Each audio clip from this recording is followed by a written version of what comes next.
Ladies and gentlemen, we present the Navy Lark with our 3 stars, John Pertwee, Leslie Phillips and Stephen Murray.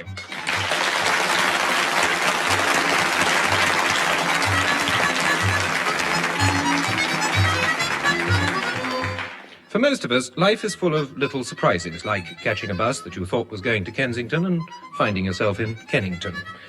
However, Chief Petty Officer Pertwee's life is not full of surprises, as he always takes care that somebody tips him off beforehand.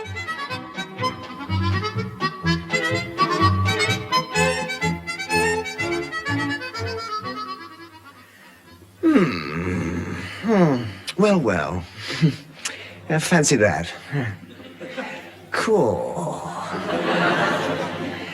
Oh, there's a thing. Mr. Phillips, do you have to chunter away like that? Yes, thank you. No, I mean, I beg your pardon, sir? I was inquiring if we had to have all these... Fancy that. My word, and like natterings every time you read a book. Oh, I'm not just reading, sir. No, I'm studying navigation. Good gracious. Wonders will never cease. What is this source of newfound knowledge? The Seaman's Manual? No, sir. The boy's bumper book of boats. What? Where did that come from? I'm giving it to a young cousin, sir, but I started to browse through it and, well, it sort of got me. Yes, it can have you. You can take the mickey, sir. Thanks, I just did. Very funny. No, sir, quite seriously. This book is absolutely bung full of information. Such as? Well, this, for instance. A ship rolls when the port and starboard sides rise and fall alternately. Now, without a bilge keel or rolling chock, a ship would rise and fall far more. What fun. Now, pitching is the plunging fore and aft into the sea's trough, and sending is a combination of rolling and pitching, so the ship rises and falls, and goes up and down, up and down, up and...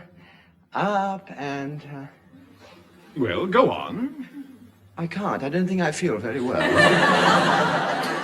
Yes, serves you right for reading about things you don't understand. Yes, I think I'll let my young cousin have the book after all. It's too gruesome for me. Yes, I should stick to torrid Tessie of Tunbridge Wells. Yeah, she's a bit gruesome for me, too. Perhaps you're right, sir. You know, I don't understand this present situation here. Yeah, I don't understand torrid Tessie's situation in Tunbridge Wells. No, I mean a strange calm that's come over the unit. Everything's running smoothly.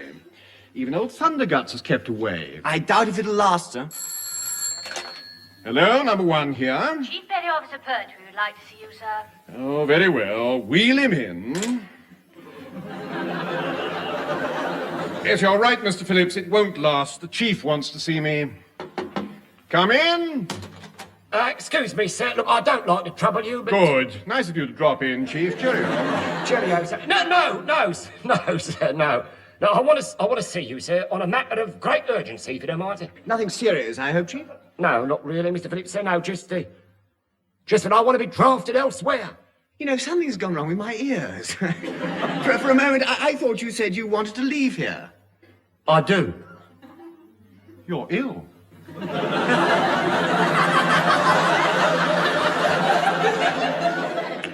Well, I've got my written application here, sir, if you'd just like to initial your approval and forward it to me. No, wait a minute. Chief, what have you been up to?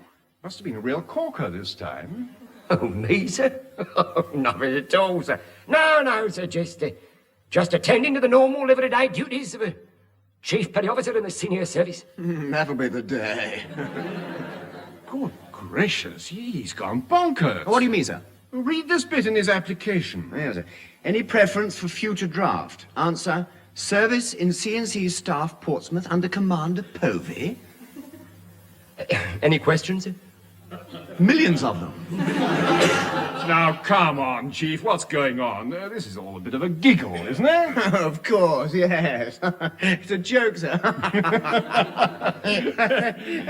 Wanting to be drafted onto Commander Povey's staff.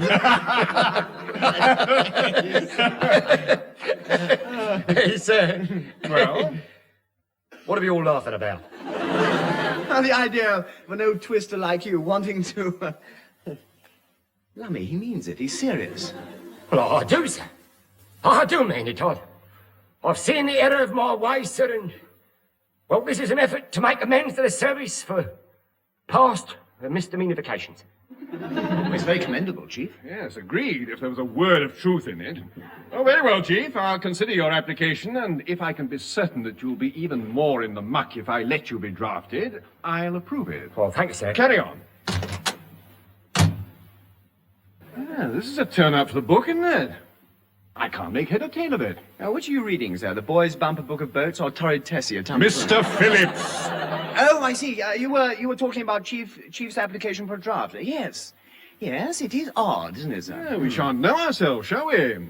Fancy being able to get transport again. You know, I'd almost forgotten what a jeep looks like. Well, hadn't we all? We should be able to leave our offices from time to time without coming back and finding every stick of furniture's gone. Yes. I think my desk comes up for auction again in Mr. Ichabod Pertwee's sale room tomorrow. Really? We never have to look far, do we? Just nip down to Ichabod's sale room. There it is. You know, this will be the 4th time I've had to buy my desk back. Well, we just shan't know ourselves without the Chief. I'm really looking forward to it, sir. So am I. Yeah, the sooner the better. Sooner the better. Rather, sir, the sooner the better. Absolutely. The sooner, the better. I suppose. Yes. Yeah. I mean, why should we worry why he wants to leave? Yeah, why indeed? Just so long as he goes, eh? That's all that matters. Of course it is. Sooner the better. Yeah, sooner the better, sir. By the way, sir, I wonder why he does want to leave. Yes, that's what I'd like to know. You've got to find out somehow. Absolutely, sir. And the sooner the better. Sooner the better, Mr. Phillips. Oh, yes, sir. The sooner the better. Sir. Or rather...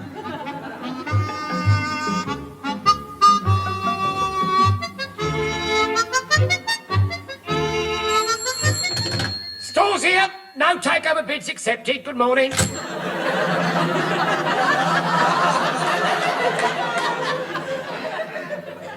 Can I give you a hand with your packing, Chief? No, you can't. What goes into Chief Petty Officer Pertwee's suitcase is top secret. We'll fetch a taxi for you then. Johnson. Look up the times of the train. Johnson. Much as I appreciate this open display of touching grief at my impending departure, don't overplay your luck, because I may not be going. What? I thought it was all settled. Not yet, but one thing is... What's that?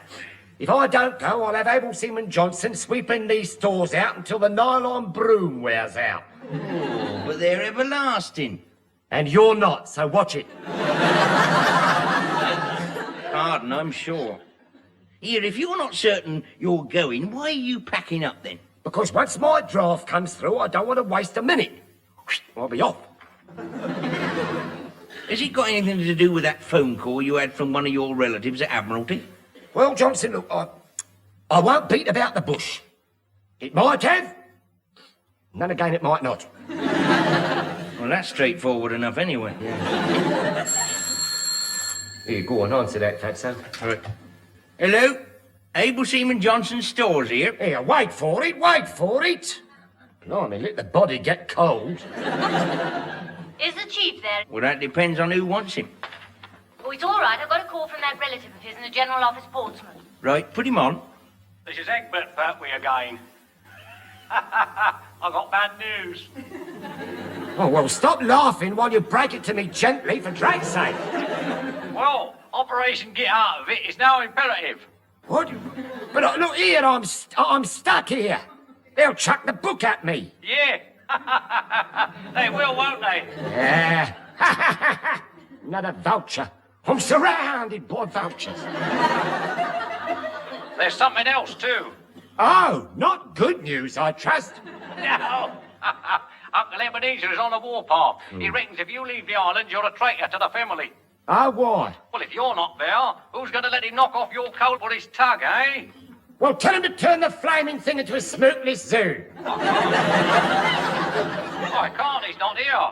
Well, where is the old fool then? Over at your island, knocking off all the coal he can lay tongues on, of course. Oh, stone me. If I wasn't in trouble before, I will be now.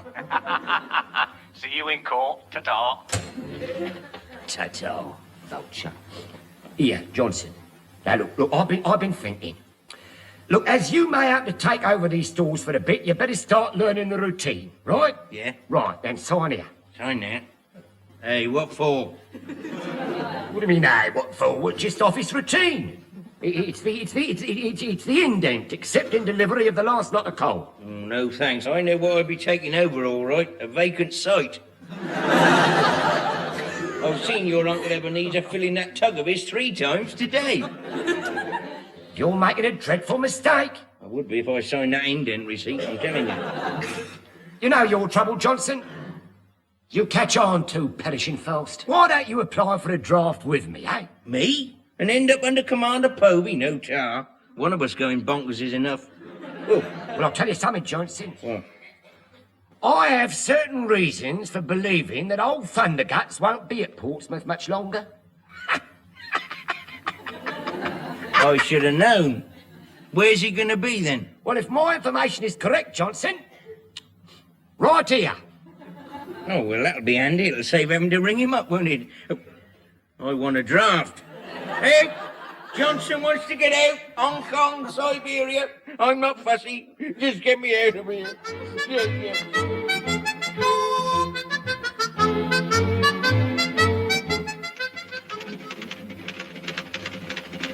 I say, Heather, is number 1 in? I want to see him. Yes, he is. Oh, good. And Commander Povey's with him.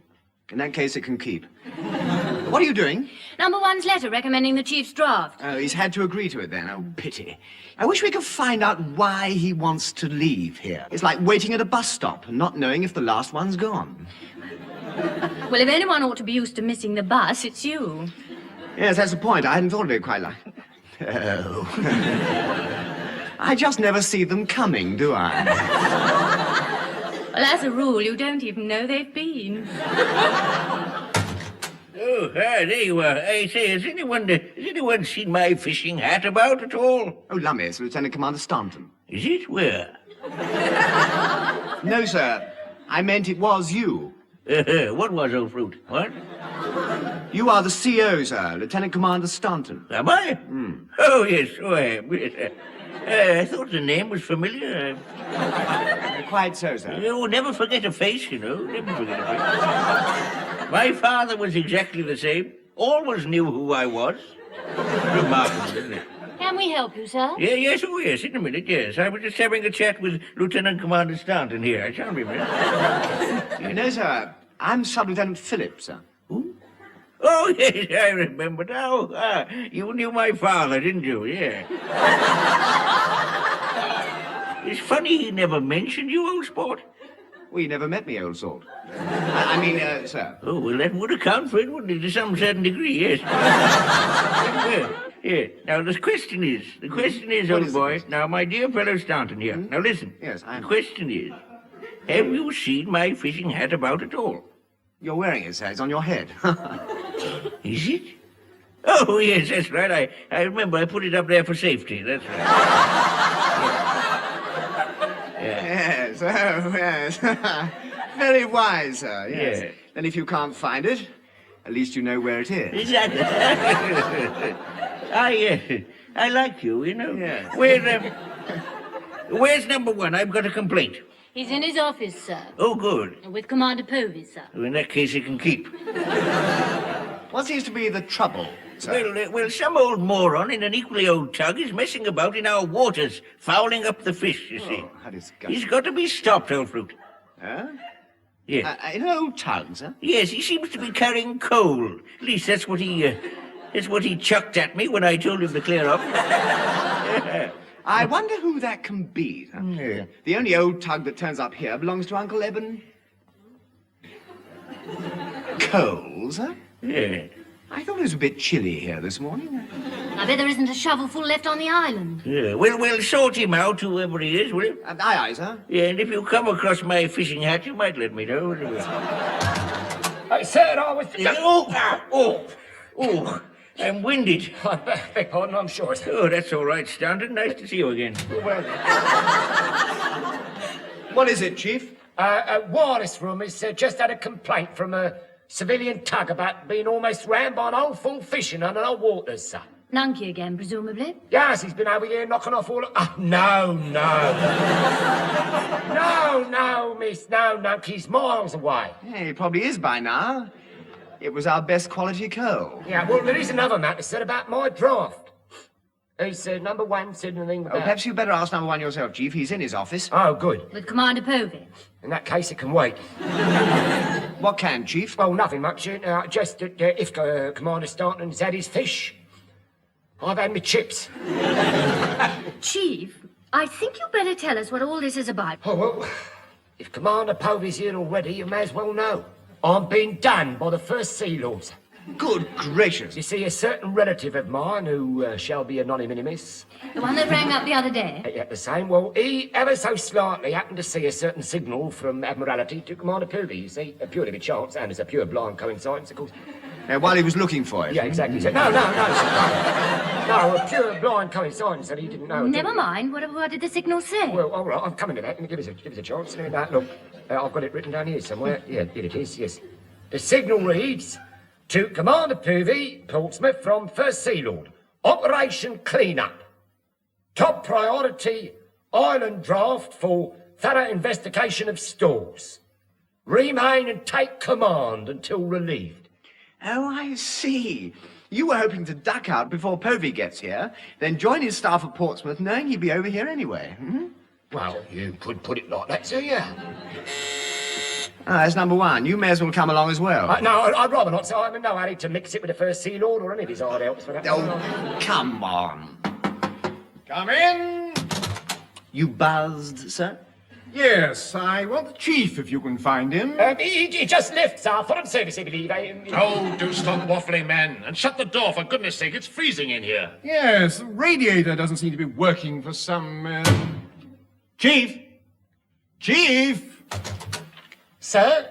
We wanted you to shut the door, but we also wanted you this side of it. Oh.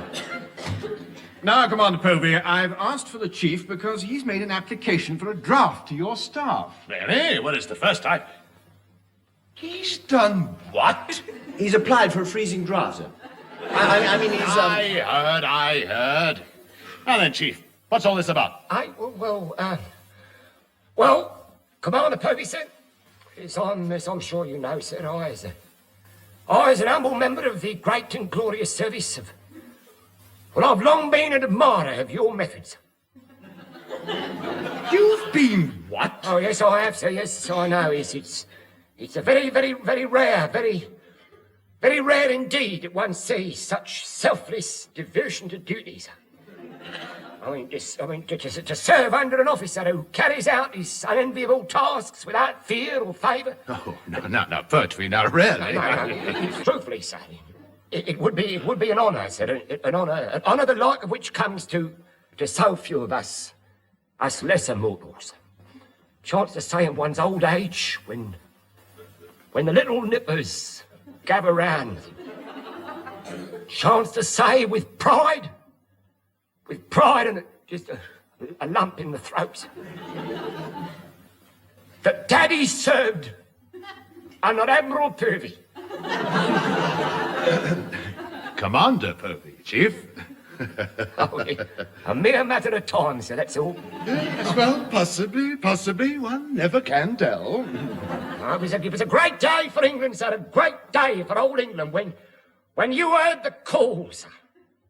And who can blame there for an humble knucklehead? Shall we go out for a bit, Mr. Phillips? I've had about all I can take.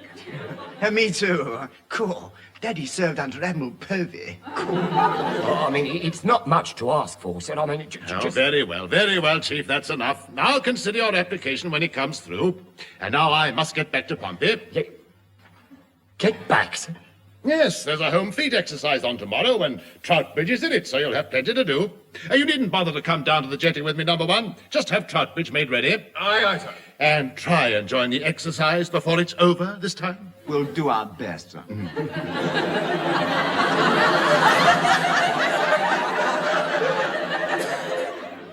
Do. Admiral Povey. Admiral Povey. Well, why not? Admiral Povey. Gone. He's gone. And never called you Daddy. Perhaps I'd better put you in the picture, sir. The chief's told me why he wants to leave. Oh, has he? Yes, sir. It was this signal, sir. Well, he'll have to wait for the present, Chief, because I've got a signal about this confounded exercise. Have Troutbridge made ready, Chief. All right. Are we going far this time, sir? I hope. No, just off Beachy Head, I believe. But we'll be under Commander Povey, of course. It's going to be a ticklish job this time. What is, sir? We've got to make a landing by raft. Here's the signal. Oh, thanks, yeah. To Commander Povey, Portsmouth, from First Sea Lord. Top priority is land raft for thorough investigation of shores. Remain and take command until relieved. Oh, I mean, that shouldn't be too difficult. Could I hear that again, sir? Yes, it does sound a bit familiar, isn't it? Familiar? Now, one of Pertwee's relatives passed on a signal a bit like that one, sir. Now, read it, Chief. I'd rather not, sir. No, I haven't got me proper glasses. You don't wear glasses. Oh, but I should, sir. Yes.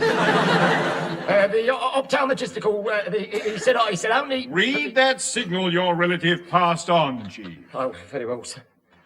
To Commander Povey, Portsmouth, from First Sea Lord. Top priority. Island draft for thorough investigation of stores. Remain and take command until relieved. Yes, and this one is top priority is land raft for thorough investigation of shores. About my request for a draft, sir, I'd like to withdraw. I think I'm with it now. Aren't we all? Yes, well, about my draft, sir, look, if you wouldn't mind, just... I'll have it expedited for you, Chief. You should be on your way very soon now. No, it's all a mistake, sir. I don't want to go, sir. Help! No, sir, look, I'll be under old Thunderguts and he'll be there. Well, think of it as an honor, Chief.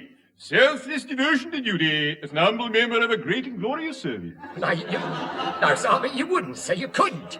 It just wouldn't be the same without me, is it? Well, no, I'll give you that. No, I mean, well, how about the duty-free fags, then? The fags, what my relative flies over from Jersey, sir. Yes, that's quite a point. Yeah, I'll say it's a point, yeah, and what about the wine? The wine, yes, the lovely wine, the wine from Pierre, sir. I mean, if I go, so does the Beau Jolly and the Vin Rouge. Yes, very well. I'll, lose that application of yours. Oh, thank you, sir, thank you. You'll never regret it. Yes, I'll try not to, because there'll be certain conditions. Anything, sir, anything. Conditions? Conditions. Unit transport will reappear as if by magic. There'll be jeeps everywhere, sir! Hundreds of them! Come in. Mr. Ebenezer Pertwee to see you, sir. He's a trifle damp. What? Donkey. Look at me, soaked to the skin and me vest shrinking. Well, take it off. What? And break the habit of a lifetime? I'm suing, do you hear? Yeah, only too well. What's happened? Piracy on the high seas. I hooted at him, but would he give way? Not on your Nelly. All right, steady down, you old fool. You're steaming. Well, so would you be if you'd been rammed by a launch? But our launch hasn't been out. The only one that's left here was Pompey job with Commander Povey and, That's him. That's the pirate. Rammed me tug and sunk me. I'll give him his right of way. Shouted at me, he did. Oh, how common. Told me to move out of the way. Why didn't you? Well, how could I? Me steering wheel was all jammed up with kitchen nuts. Kitchen nuts. Yeah. Me last load and all, I cleaned you out. Belt up, you old fool. So that's why none of the radiators were working. He's nicked all our nuts. I've never seen this. I've never seen this relative of mine before, sir. Just a minute. Here.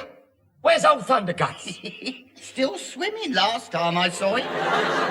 Good gracious, has the launch gone down too? I couldn't help itself. I tipped about 10 ton of Derby Brights into it.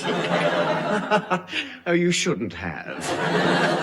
Well, we'd better send our launch to pick him up, I suppose, Mr. Phillips. Yes, sir, and the sooner the better, sir. Ah, sooner the better.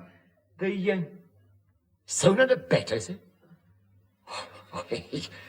He'll hardly have got wet yet, sir. The sooner the, yes. No immediate rush, I suppose. No, sir, no. Lovely day for a swim, sir. Yes, if you're an Icelandic cod.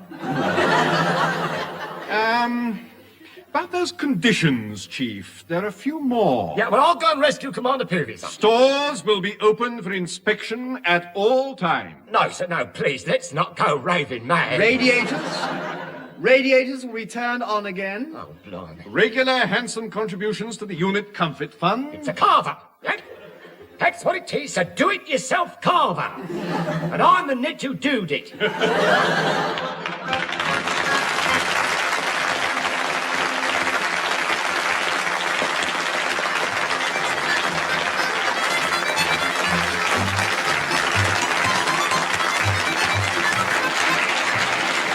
Well, that was John Pertwee, Leslie Phillips and Stephen Murray working their passage in The Navy Lark, written by Laurie Wyman. John Pertwee was the Chief Petty Officer, Leslie Phillips was the Sub-Lieutenant, Stephen Murray was the number 1. Commander Povey was played by Richard Caldicott, Able Seaman Johnson was Ronnie Barker, Heather was Heather Chasen, Edgar Pertwee was played by Michael Bates, and Uncle Ebenezer Pertwee was Tenniel Evans. The recorded production was by Alastair Scott Johnston.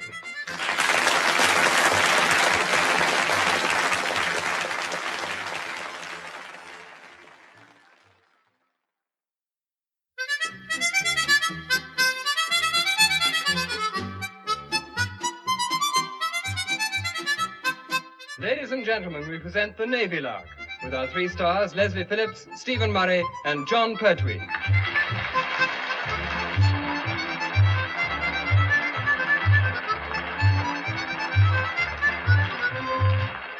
In everyone's life, there's always a day of reckoning.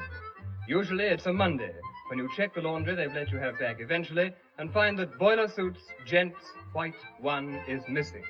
Again. Something has gone wrong with the bookkeeping, of course. But this can happen to anyone, even the Admiralty.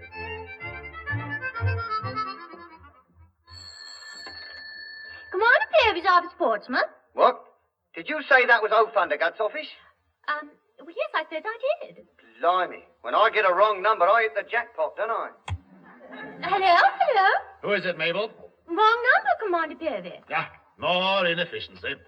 My phone calls are never wrong numbers. Well, they wouldn't dare to be, would they?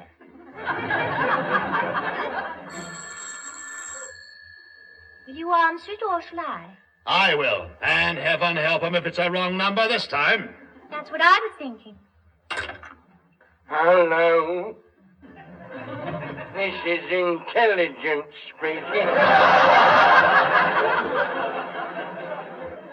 I never have known. That's what everybody says. Hang on a tick. Commander Bracewell wants a word. Hang on a tick. I wonder he didn't call me old man. Hello, old man. Bracewell here. Morning, Commander. Don't know if it would help at all, but we seem to have got 1 frigate too many. What? Bit of a shaker, isn't it, right? According to records, we ought to have 157 frigates. Well, we've got 158. well, that's ridiculous. Oh, outrageously, yeah. Oh, really? But how do I come into this? Which frigate can't you account for? Guess, old man. Troutbridge. I should have known Troutbridge. That's the one. We don't seem to have got any record of her at all. But you must have. Oh, no, we haven't. Thing that fascinates me is who paid for her. Admiralty didn't. But this is absolutely ludicrous. But that would mean that the whole of the island draft are serving in a ship that doesn't exist. Oh, heaps of coal on my head. So it does. I say, this is getting a bit big, isn't it? I knew we should never have had that checkup. I say you better have another one, and quickly, just to see what... Oh, no. Oh, no. Oh, this is just what I've been waiting for. What is? I've been trying to get that draft split up for years, and this is my golden opportunity. If Troutbridge doesn't exist officially, then every man jack of them is available for another draft immediately. Well, yes, I suppose. Oh, happy day! Oh, I'm really going to enjoy myself sorting out a few unusual drafts for that conniving bunch of layabouts. Look, steady on, Povey. Obviously, it must be just a paper error somewhere. I mean, it's happening all the time here. Well, this is one I'm going to act on, and act quickly. Oh, they'll be on foreign service so long, by the time they get back, they won't even speak English. Well, I say.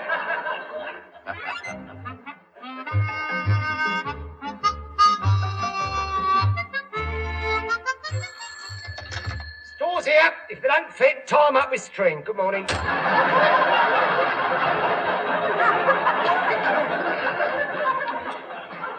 That ain't Johnson. Johnson. Johnson! Now, come on, cut that out. You're not getting anything to eat, and that's final. Food, Johnson wants some grub. No, you don't. You're on a diet. I don't want to be on a diet. I want to wear me knife and fork out. Food! All right, that's enough. That's all you keep saying, that's enough. I haven't had sufficient to keep a sparrow flying. Well, you don't want to fly anywhere, do you? Yes, I do. Straight to the galley. Steak and kidney pud for Johnson, please. 2 dumplings, roast and boiled. Bread and butter to follow, then I'll have a bit of cheese. I'll tell you what you're going to have. You'll have 2 element oil tablets. Yeah. And to follow a glass of parsley water, and that's your lot. Probably will be, and all. If I don't get some food soon, they'll be carrying me out of here feet first. Well, at least they'll be able to get you through the door. You're rotten, you are. No, I'm not. Yes, you are. No, I'm not. You'll be a nice thin boy before very long. I don't want to be thin. I want to be fat. Rubber-dub-dub, Johnson's a tub. Food! All right. You'll only get 1 element oil tablet in a minute. Now, come on, get in the scales. I don't want to get on the scales. Anyway, I haven't got the strength. Come on, Johnson, get on them.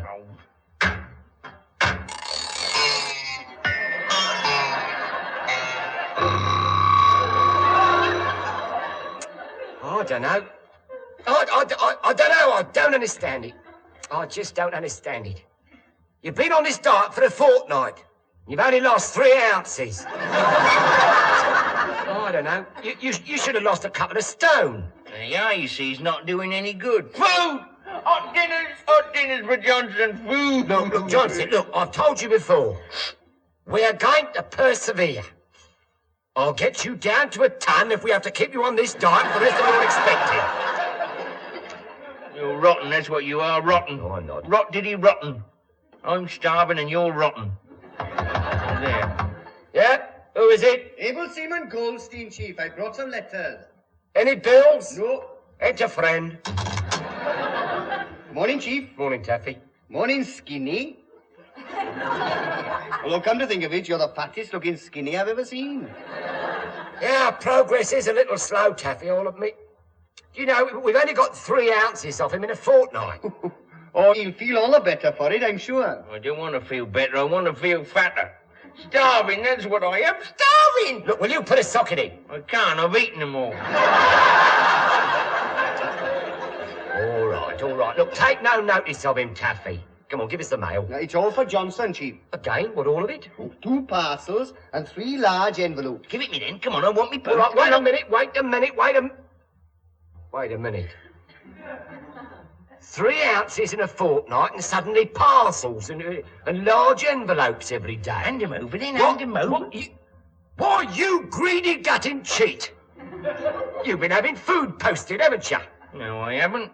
I've been taking in washing. Come on, all right, come on. Come on, open them up. Come on, open them up, Tatso. No, shan't. If you don't open them up, you're not getting them. Guard him, Taffy, guard him. Got them? Oh, too late. I got them. Now then. Yeah, all right. Let's see what's in here. Cool. Stone me. A supermart. Oh, look at it, Taffy. Look at this. Look. Tins of pears, peaches, apricots, bread, butter, corned beef, luncheon meat, and a gravy cube. Limey's been having even more than he usually does. What's in the large envelopes, Johnson? Envelopes? Oh, they're books in there. They're B13. All right. Come on, let's have a look. I thought so. Ham sandwiches. Food, give me back me food. I want me bundles for fatso. Food! Belter! You're rotten. Oh. Hello? Trump, sir? What number are you calling? Yours, Chief. One moment, I'll put you... Oh, it's you, sir. Chief, I want you over here in my office at once. Commander Povey is here and has some information which should absolutely fascinate you. Me, sir? Yes, you, sir. Why, have they made me First Sea Lord? Well, it's not quite so fascinating as that, but I think you'll find the news pretty intriguing. I'm on my way, sir. Goodbye. You going out, Chief? Yeah, I am. Will you be long at all? Yeah, possibly a year or two. But it won't do you any good because I'm taking your parcels of proteins with me. Well, you're rotten, absolutely stinking rotten. You're a grub bandit, that's what you are.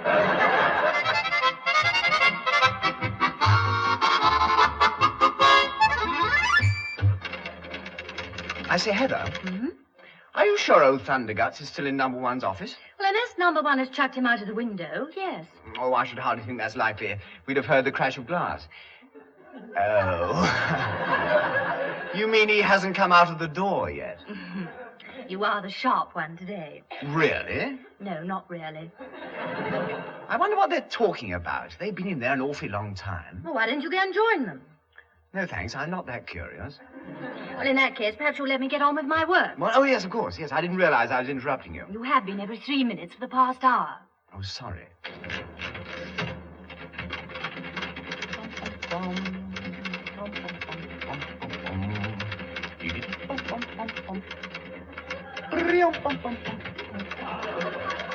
I say, Heather. Oh, really? It must be something pretty big, you know. Well, I wish I had something pretty big and then I could hit you with it. What? Oh, I'm interrupting again, aren't I? You are. I won't do it again. Huh. And the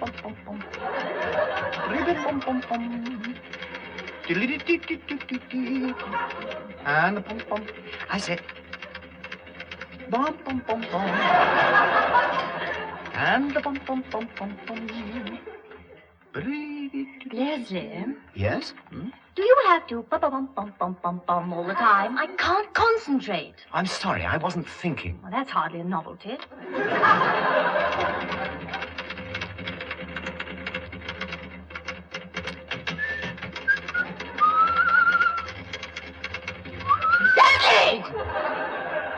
Well, I'm sorry, but a chap's got to do something. Well, then, for goodness sake, knit or make a rug. As a matter of fact, I did make a rug once. For the Mater's Hall. Good. Now you can make another one. Well, there's not much point, really. We've never been able to do anything with the first one. Why not? We haven't got a hall 80 feet long and 3 inches wide.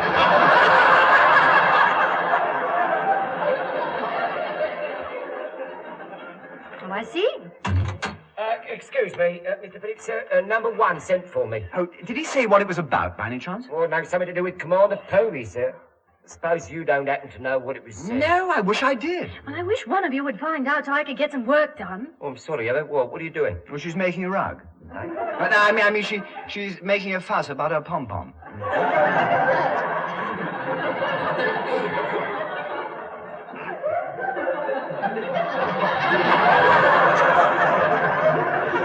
I am trying to type some letters. Oh, well, I think I'll wait here for a bit. We're all having a bit of a giggle.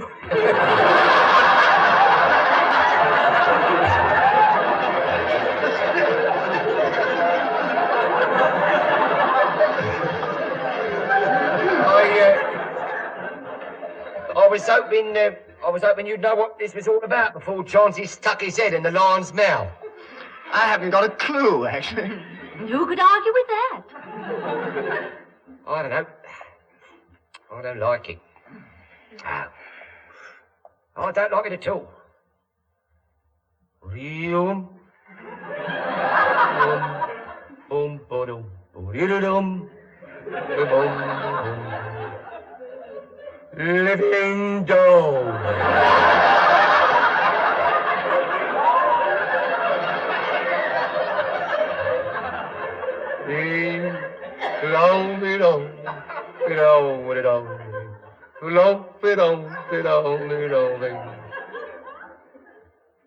Living doll. Living doll.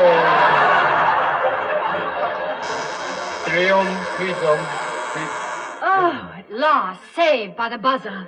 Oh, come on, Chief. Come in. Sub-Lieutenant Rug making. I mean, Chief Petty Officer Pom-Pom. This is Living Doll Phillips report.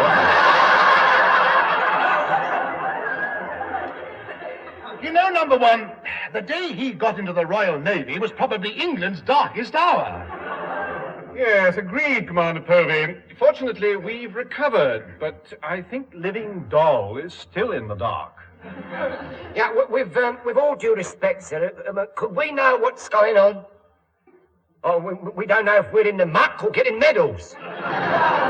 Certainly, Chief. And believe me, I can hardly wait to tell you. That settles it, we're in the muck.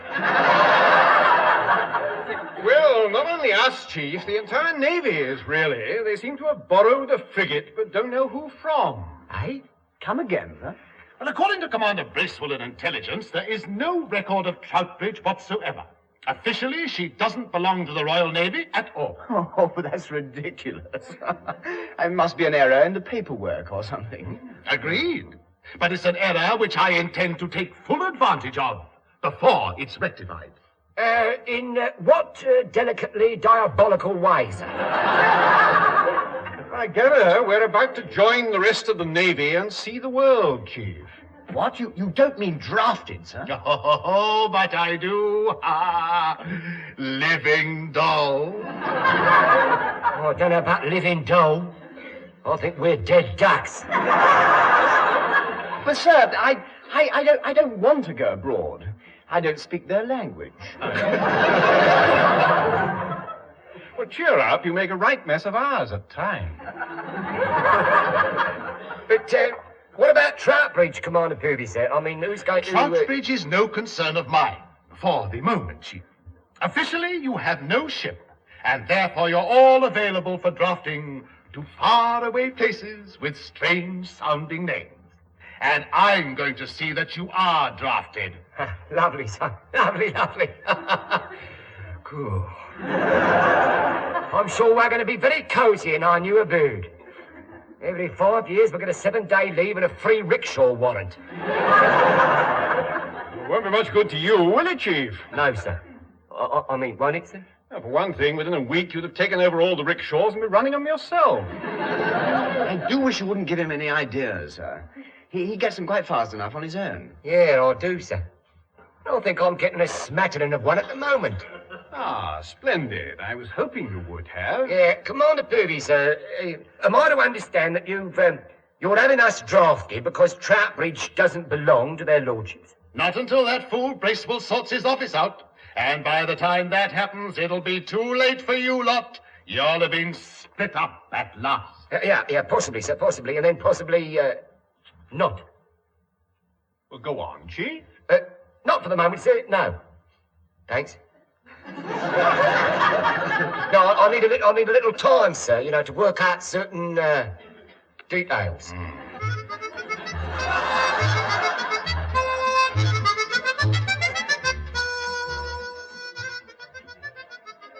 Well, a bit of chocolate, then.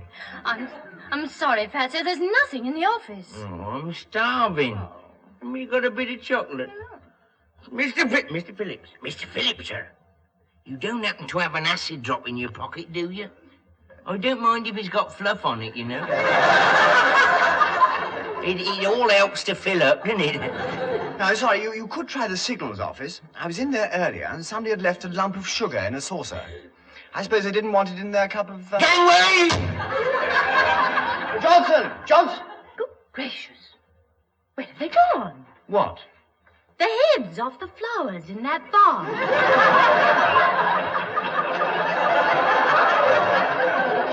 Surely he can't have eaten. Oh, yes, he can.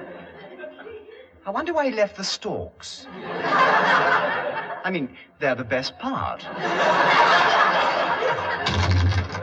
Excuse me, Mr. Phillips, have you seen able Seaman Johnson about at all, sir? Yes, he seems to have been doing a spot of gardening in here. With his teeth. Oh, stone me. He's been having snacks between meals again, has he? His diet is making him a proper little scavenger. Yeah, and I'll say it is. The place has never been so tidy. Well, even if you pick up an old toffee paper these days, it's not sticky.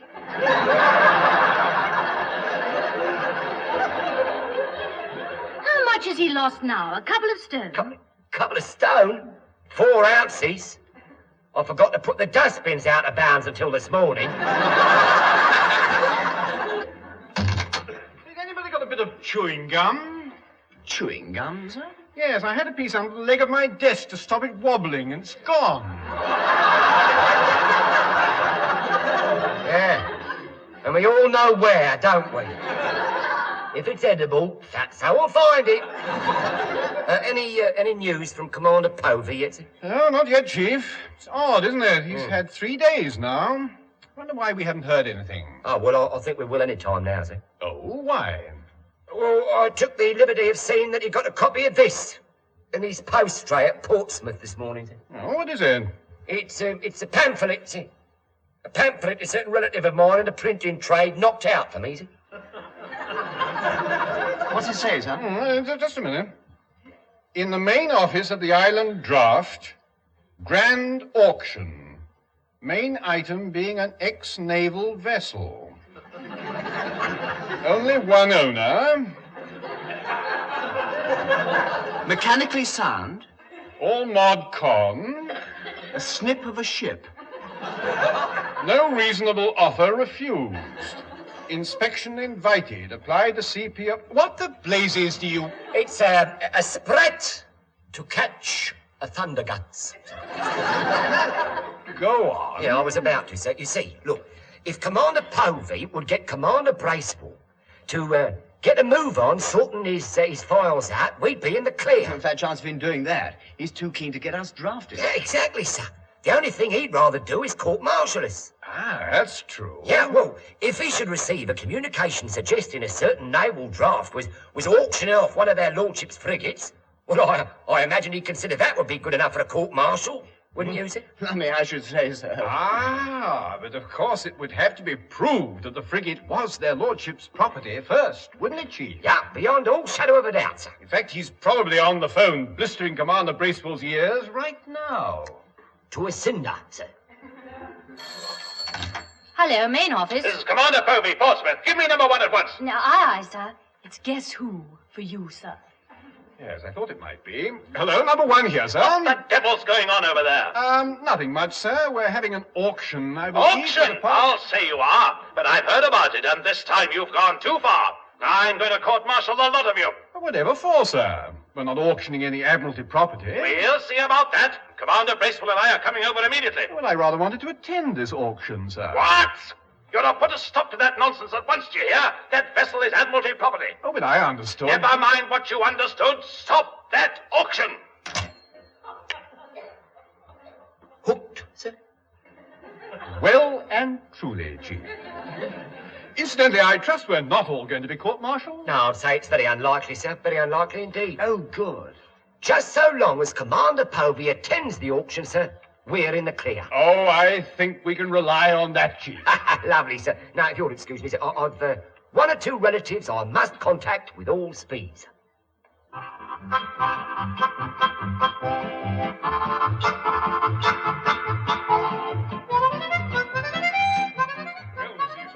Distressing news, Commander Povey. So Troutbridge does officially belong to Admiralty after all. Of course she does, and you knew she did all along. Well, with all due respect, sir, so did you, but not, officially.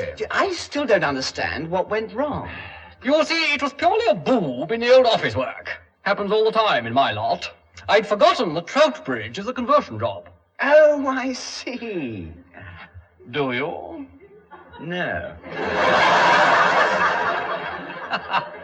Oh, bags of dim nut.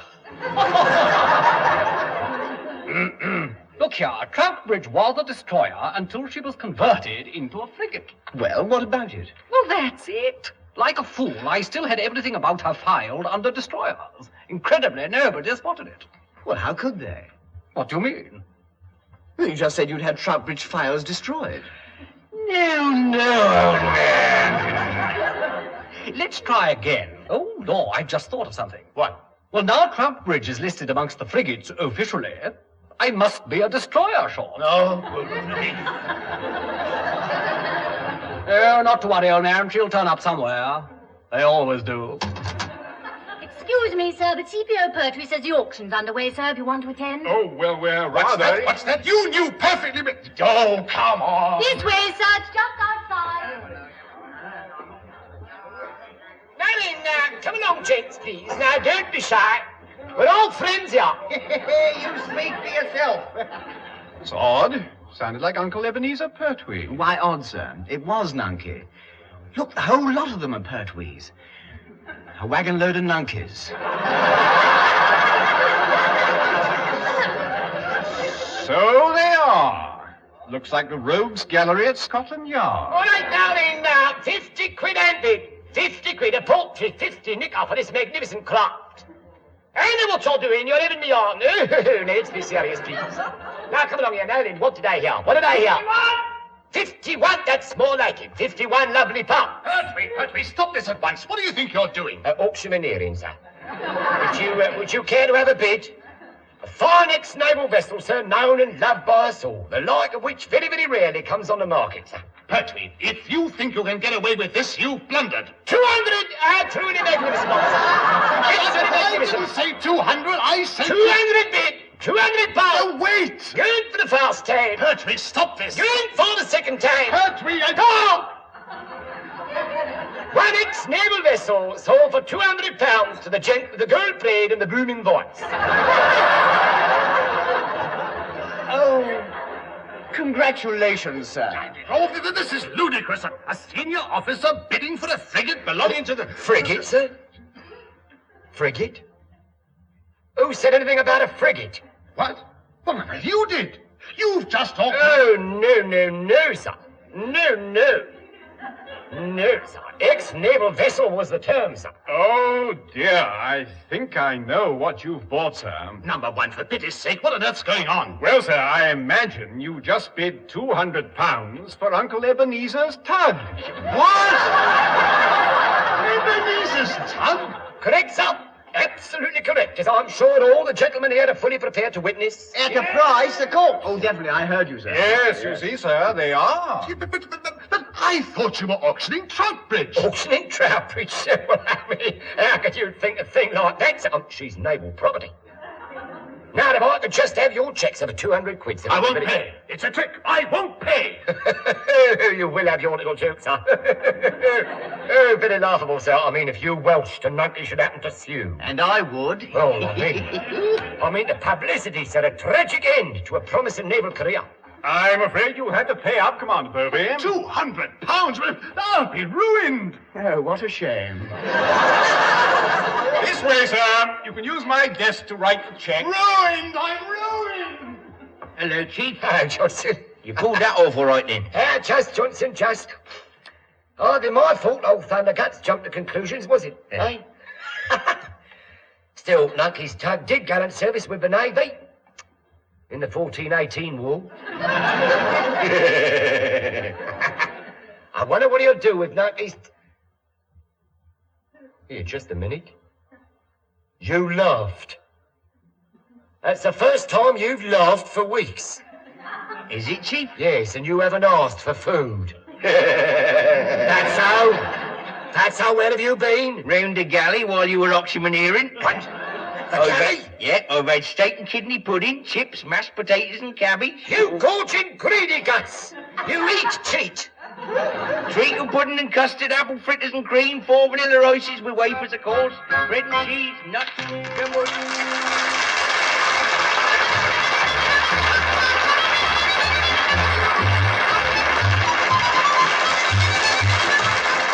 That was Leslie Phillips, Stephen Murray and John Pertwee working their passage in the Navy Lark, written by Laurie Wyman. Leslie Phillips was the sub-lieutenant, Stephen Murray was the number 1, John Pertwee was the chief petty officer. Commander Povey was played by Richard Caldecott, Able Seaman Johnson was Ronnie Barker, Heather was Heather Chasen, Commander Bracel was played by Michael Bates, and Able Seaman Goldstein was Tenniel Evans. The recorded production was by Alistair Scott Johnston.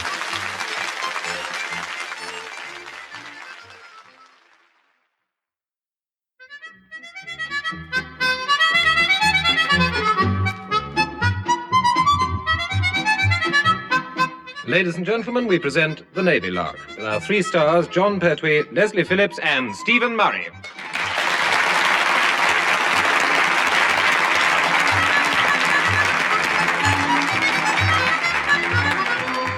From time to time, even in the best-run offices, one does have to do some work. And to a man like our CO, Lieutenant Commander Stanton, this is a ridiculous situation because it puts a temporary halt to his fishing activities.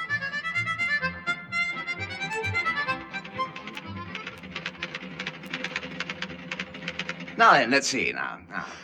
Yes, cap properly knotted, tie on straight. Tie creased and trousers polished. Leslie, just because you're the duty officer this weekend, there's no need to overdo the Sink the Bismarck turnout. Well, a chap can't help it if he takes his job seriously. I've got to do rounds shortly. That ought to start something. Oh, there's nothing to it. All I have to do is to listen to a lot of reports I don't understand, say carry on, and whiz out of the door.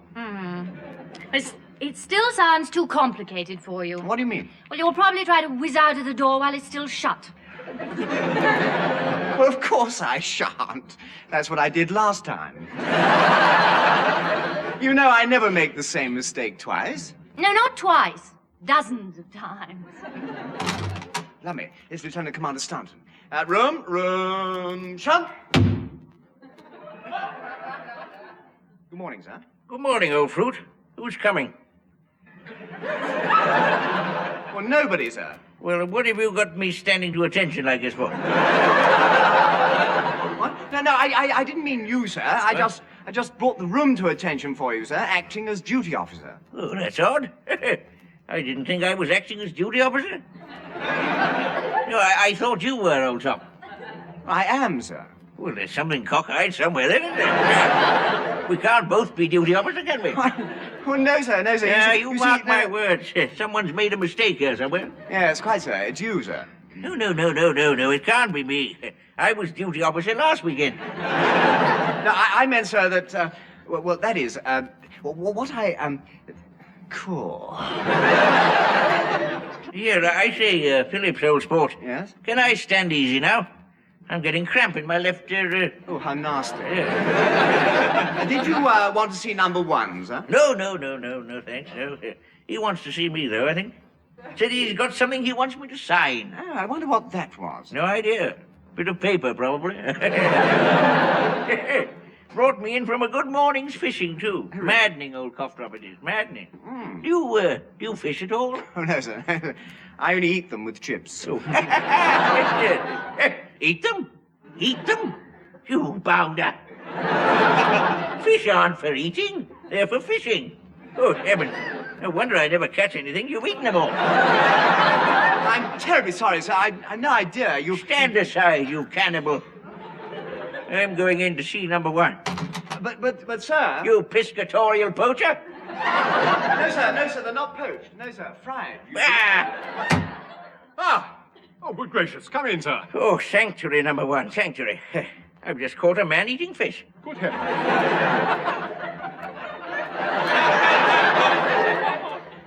How big is it? No. I mean, I caught a man who was eating fish. Old spruce, old frog. Now then, number one, you wanted me to sign something, I believe. Oh, well, yes, sir. It's only this clearance chit. I'm off this weekend, and I want to take the vacuum cleaner with me. My word. What a strange chap you are, old fruit.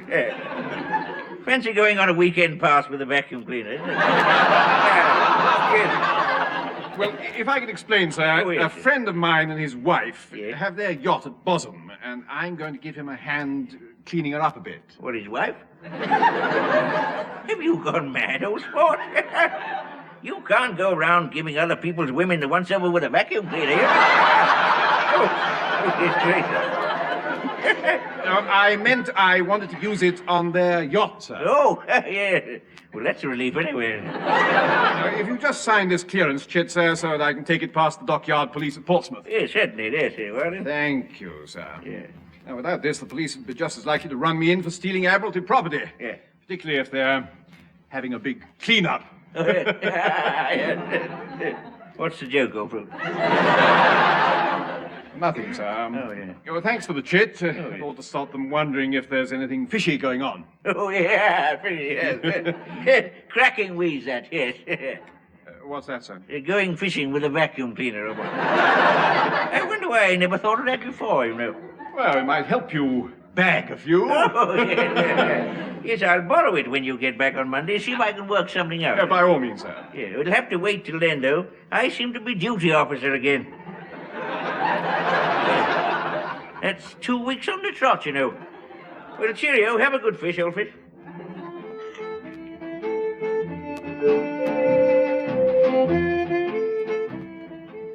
What was that? He's dead? No. Well, then what happened, Myrtle? Oh, no. Well, go on.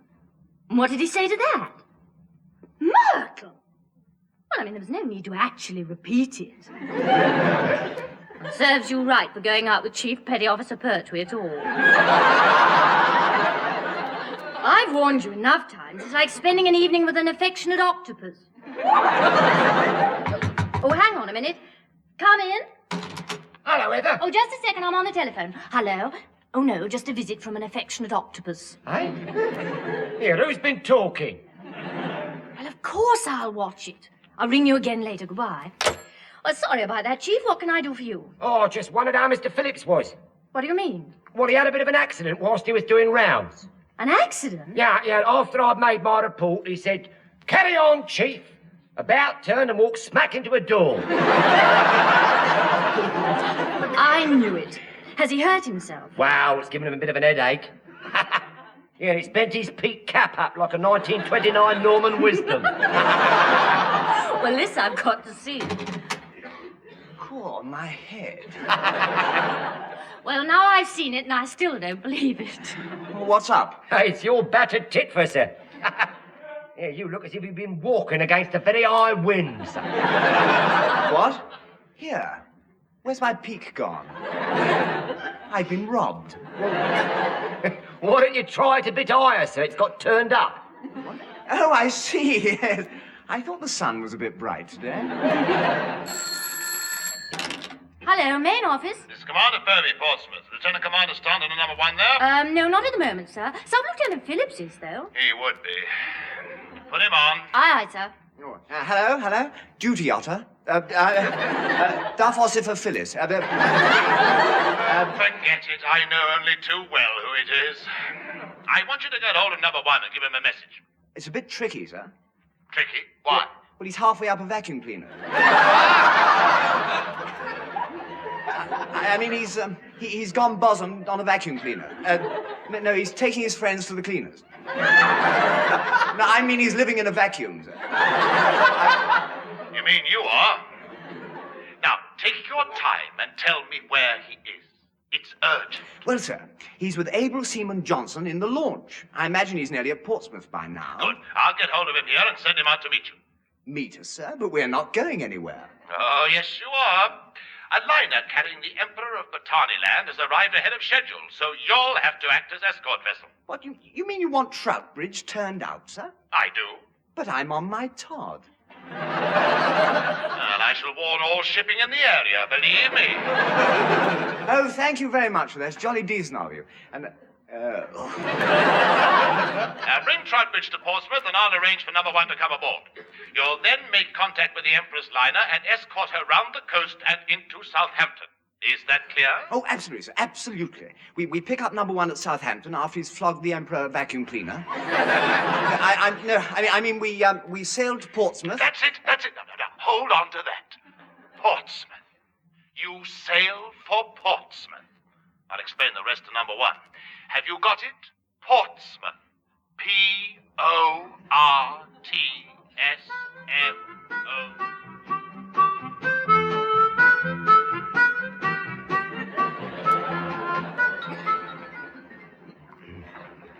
You know, Chief, I just don't understand this. We've been standing off here for half an hour, but there's still no sign of number 1 on the launch. Well, perhaps Commander Povey missed him, sir. Oh, don't be ridiculous, Pertwee.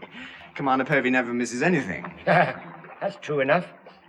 Yet I wonder where number 1's got to, then. It's odd, isn't it? He ought to have come aboard ages ago. Yeah. Pum, pum, pum, pum. Yattity, pum, pum. Living dog.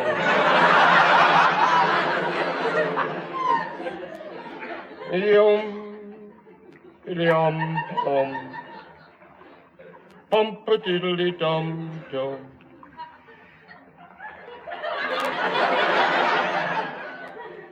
Living... I'll say Mr. Phillips, sir. Yes, Dolly? Yes, Chief? You are quite sure Commander Povey said we were to pick number 1 up at Southampton, aren't you, sir? Oh, of course he did. I remember quite distinctly that he... Oh. Chief? Sir? Just as a matter of interest, which way is Portsmouth?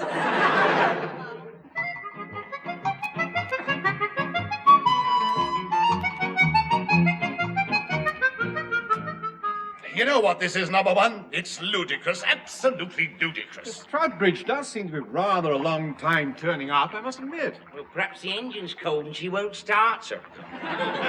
Johnson, I appreciate that you're trying to help Mr. Phillips out of the muck, but that one's not good enough. Where are they? I couldn't have been clearer on the phone. A child of 3 could have understood. But you were talking to Mr. Phillips, sir. Yeah, he's a child of 2, you see.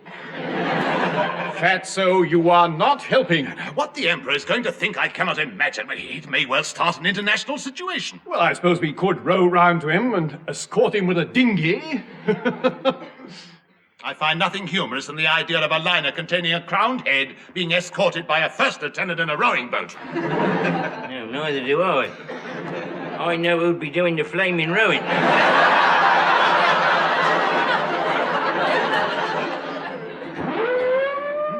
Now, what was that? I'm not sure, but, yes, our wandering boys are home. Hey, it looks as if Mr. Phillips is going to bring her into the harbour, sir. Yeah, sounds like it, too. Fool, the stupid, blundering fool! I told him to stand off Portsmouth, not come in. There's no room. I gather he's going to make some.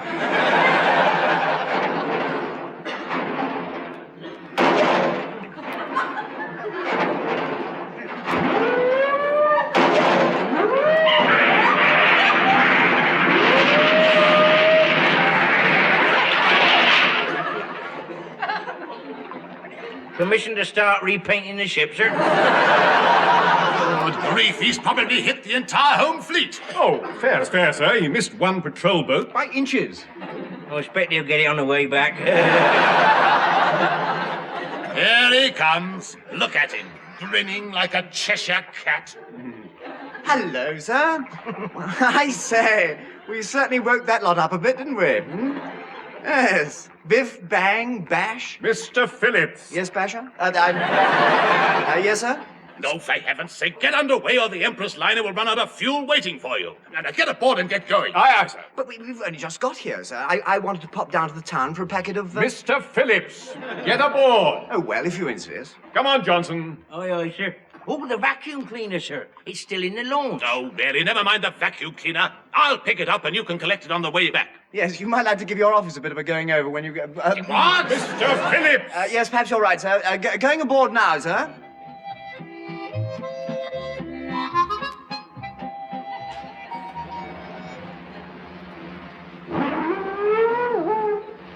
Living dog. Mr. Phillips, do you have to keep blowing that thing? Well, I think he's hoping for a mating call from the Emperor's liner. I just don't understand it, sir. I suppose they must be lost. You know, it's a bad show, that. Mr. Phillips, sir, I suppose the possibility that we're the ones who are lost hasn't occurred to you? Well, of course not. How could we be? We've been following the coast all the time. Yes, we have. Mr. Phillips, we are supposed to be sailing east to meet this liner, aren't we? Oh, yes, sir. East it is, sir. In case, why is the coastline starboard? Well, it's simple, sir. I mean, it's been starboard ever since we left Portsmouth, so it's highly likely to, Yes, it should have been on the port side, sir. Should it? Are you sure? Yes, you blithering idiot, it should. We've been sailing west, not east. Well, it's not my fault, sir. Why the Navy can't have left and right instead of port and starboard, I can't think. Well, it wouldn't help much as far as you're concerned, sir. Why not, Chief? Well, which is your left hand, sir? Well, this one. No, this one. I mean, That's why not, sir. We must be halfway up the west coast by now. Yeah, the scenery's been truly magnificent, sir. Yeah, all those lovely, lovely mountains and all. Why did you tell me we were passing Wales? Well, I was enjoying the view. It was jolly nice. Real bit of old England. Mr. Phillips, do you think we could possibly turn back, or is Scotland on this conducted tour as well? Well, so now that we've come this far, we might as well go and see your... Oh. Perhaps not. It's too dark to see anymore, anyway. Bridge, number 1 here. Port lookout here, sir. Land on the port bow, sir. Sure. Positive, sir. It's very odd. Thank you. Seem to have got land on the port side now. Yeah, must be Ireland, sir. You better try Taffy on starboard lookout, sir, and see if he's still got a bit of old terra firma to take a butcher's at. Yes. Starboard lookout here, sir. Goldstein, you still got land out there? Ah, the most beautiful land in the universe, sir. There it is, stretched out before me in the moonlight, if there was a moon. The land of my fathers. My mother came from Monmouth, so we're none too sure if she counts as Welsh at all, you see. Goldstein, shut up! Oh? I just want to know if you can see land. Oh, I can indeed, sir. The most beautiful unspoiled land ever. Congratulations, Mr. Phillips. We appear to be in the Irish Sea. Well, at least we're still afloat, sir. And we know where. Give or take 100 miles. Yes, if we turn about now, we shall be back in Portsmouth by dawn. Yeah, lovely, sir. Lovely, lovely. And which of us is going to board the liner and wake up his emperorship with a cup of tea? Mr. Phillips, I appreciate that returning to Portsmouth via the Hebrides may be the prettier ride, but could we turn back? Oh, by all means, sir. Stop engines, Chief. Stop engines! About 8 hours too late it is, sir. Left hand down a bit. Slow ahead, starboard. Left hand down a bit, slow ahead, starboard it is, sir. Soon have a run now, sir. Easy. Easy. Hey, that's funny. There seems to be a... Everybody down!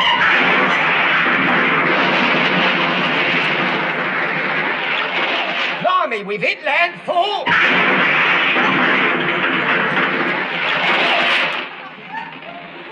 And aft, sir. Mr. Phillips, what on earth? But this is ridiculous, sir. I mean, we're beached at both ends. Yeah. We're properly beached, all right. But how did it happen? I mean, the Irish Sea must be more than 300 feet wide, surely. Yeah, I imagine so, sir, yes.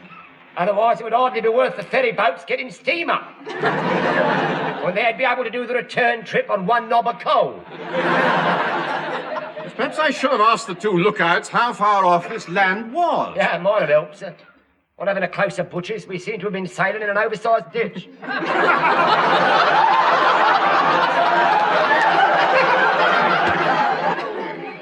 I can't think where we are. Nor can I, actually. Oh, I say, so look down there. It's looks like a naval officer on the bank. So it does. Give him a shout, Chief. Aye, aye, sir. Ahoy there! Ahoy there! Who are you, sir?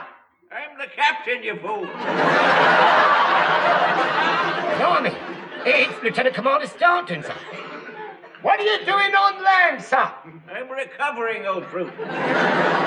I was fishing off the starn, and when you hit the bank, you chucked me overboard. Gave my napper a nasty crack on this notice board thing, old thing. Notice board? What's it say, sir? Well, hang on, where's my glasses? Oh, here they are, on my nose. Now then, my golly, it's an outrage. What's it say, sir? No fishing. Look, does it say where this is, sir? What? Well, of course it says where it is. The Manchester Ship Canal. Lummy, how did I do that? I've no idea, but done it you have this time. We're completely blocking the canal. Oh, I expect they'll soon send someone along to pull us off, sir. What was that? Sounded suspiciously familiar. Yeah, just a tugboat, sir. Could be any... Oh, well! Oh, I say, fancy that, sir. I knew it. It's your Uncle Ebenezer. Well, so it is, sir. What's your nunkey?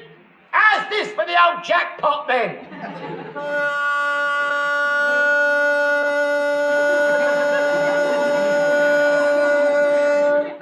There's no need for him to revel in it. Beg pardon, Mr. Murray, sir, but as Nunkey happens to have followed us quite by chance and as a pure blind coincidence, shall I ask him to come aboard and arrange to, to pull us off? Well, Chief, whenever Nunkey follows us about quite by chance and as a pure blind coincidence, he always does pull us off from somewhere, so why not this time? Yeah, why not indeed, sir? All right, Nunkey, we surrender. Come aboard, you old board shifter.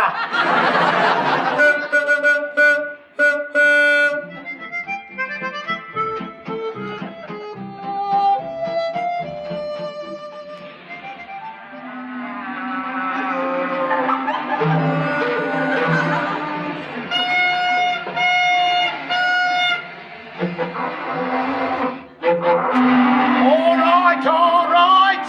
Belt up, some of you. We'll get out of the road as soon as we can. Yes, come on, Nunkey. There's shipping piled up either side of us for miles. Let them wait. Now it's daylight and I can see what you've done. It's a lot trickier pulling you off than I thought. And therefore more expensive, no doubt. Oh, bound to be, yes. Of course, if I'd been upriver of you instead of downriver, I could have pushed and saved you a bob or two, but as it is... Well, in that case, we needn't bother you, because there is another tug upriver of us, so we can let them do it. What? Another tug? Here, let's see. Oi! Get out of it! I saw them first! Get out of it yourself! This is our job! Get cleared off, you thieving poachers! What are you talking about? We're from Canal Company! Gentlemen, please! I don't care if you're from Davy Jones himself. This is my tow. It's not, you know. Only official tugs can operate in canal. Gee, we'll soon see about that.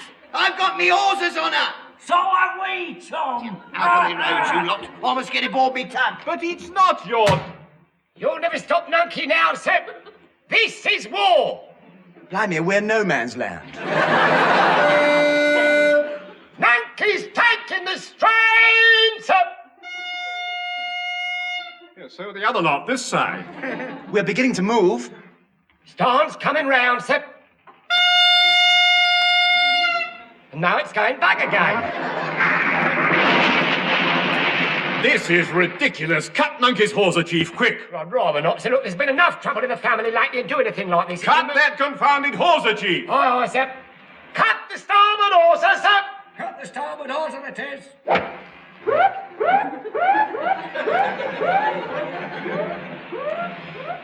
Lummy, down came Nunkey, tugboat and all.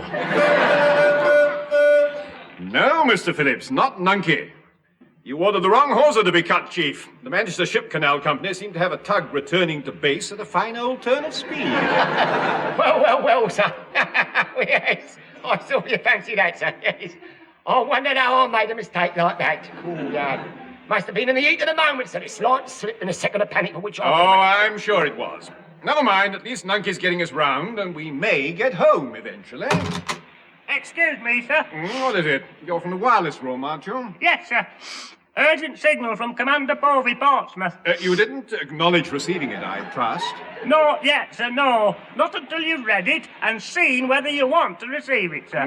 Good man. Oh, I say. Look at this. What's that, sir? From Commander Povey to blah, blah, blah. Return at full speed wherever you are, and being held under open arrest by dockyard police for possessing Admiralty's vacuum cleaner without clearance chit. Oh, what a shame! Here, you must still have the chit on you, sir. Yes. I wonder if we can get back before the case comes up. Yes. Even now our starn's round, we shall still have to go back down the canal starn first, and we can't hurry that, can we? Oh, no, very inadvisable, bubble, sir. Very inadvisable, bubble. Nunkey's released the hawser, sir. Very slow starn together, Chief. Very slow as starn together it is, sir.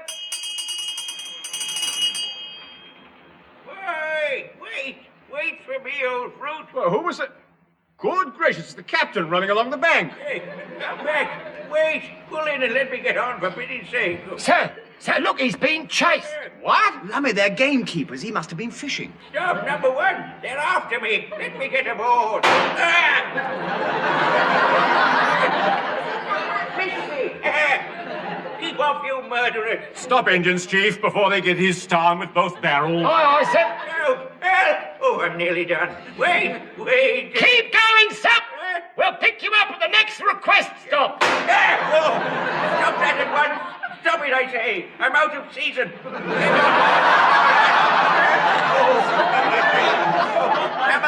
Camarade. Oh, keep going, legs. Help. Help. Oh. There goes the lever. Oh.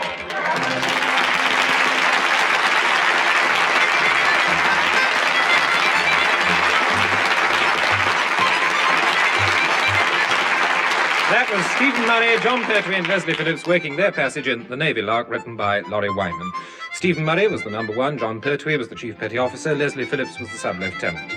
Commander Povey was played by Richard Caldicott, Lieutenant Commander Stanton was Ronnie Barker, Heather was Heather Chasen, Nunkey was Tenniel Evans, and the Northern Tugman was played by Michael Bates. The recorded production was by Alistair Scott Johnson.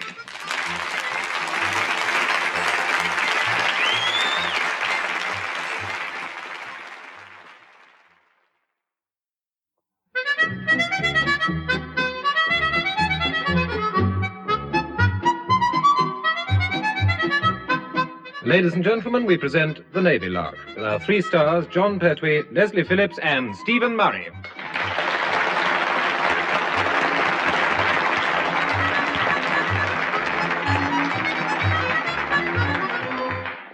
No matter what position we hold, an interview with one's superior can be very unnerving. Last time I asked the BBC for a 2-bob rise, I spent 10 bob on scotch. Didn't get the rise either, the skinflints, however. In the Royal Navy, even Commander Povey cannot be said to be at his best when he is sent for by the Admiral.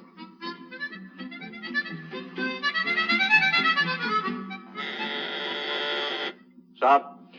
Send Povey in, will you? Aye, sir.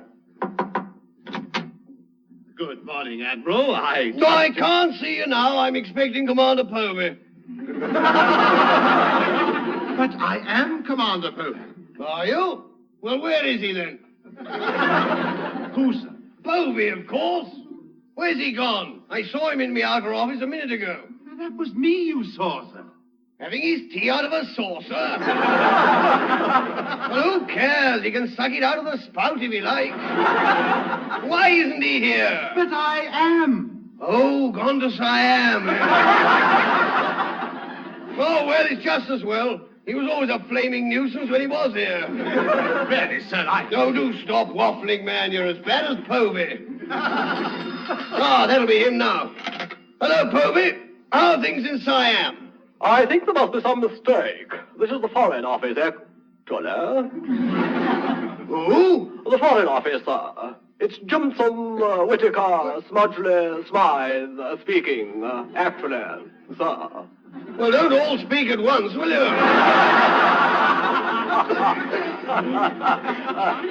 Yes, very droll, sir. Absolutely first choice. It's about Portarneyland having home rule shortly, sir. What is?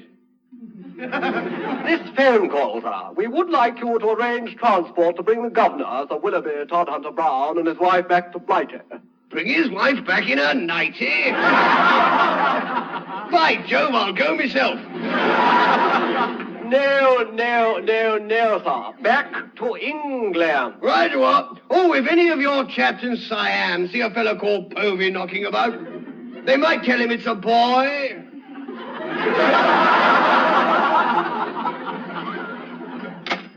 Now, sir, you were... Hello, where did you come from? Have we met before? I've been here for hours. Brought me some flowers, have you? Nice. I remember now, you're the chap who's taking Povey's place. Capital. Now, I've got a job for you. Now, you've got to pick up the governor of Portarneyland and his wife and bring them back here. Tell you what. Here it comes. Send Troutbridge. I knew it. Yeah, they're the chaps. About time they earned their keep. I couldn't agree more, sir, but this... Good. I knew you'd see it my way. Not like that old fool Povey. He'd have ranted on for hours. I just don't believe it. Oh, it's true. He was a shocker. Now, tell that Troutbridge lot that if they pass Siam, they might keep an eye out for him and tell him I wanted to see him, will you? But, Admiral... Oh, do stop cluttering up my office, Povey. It's time for my 11s, and you're supposed to be in Siam, so get a move on.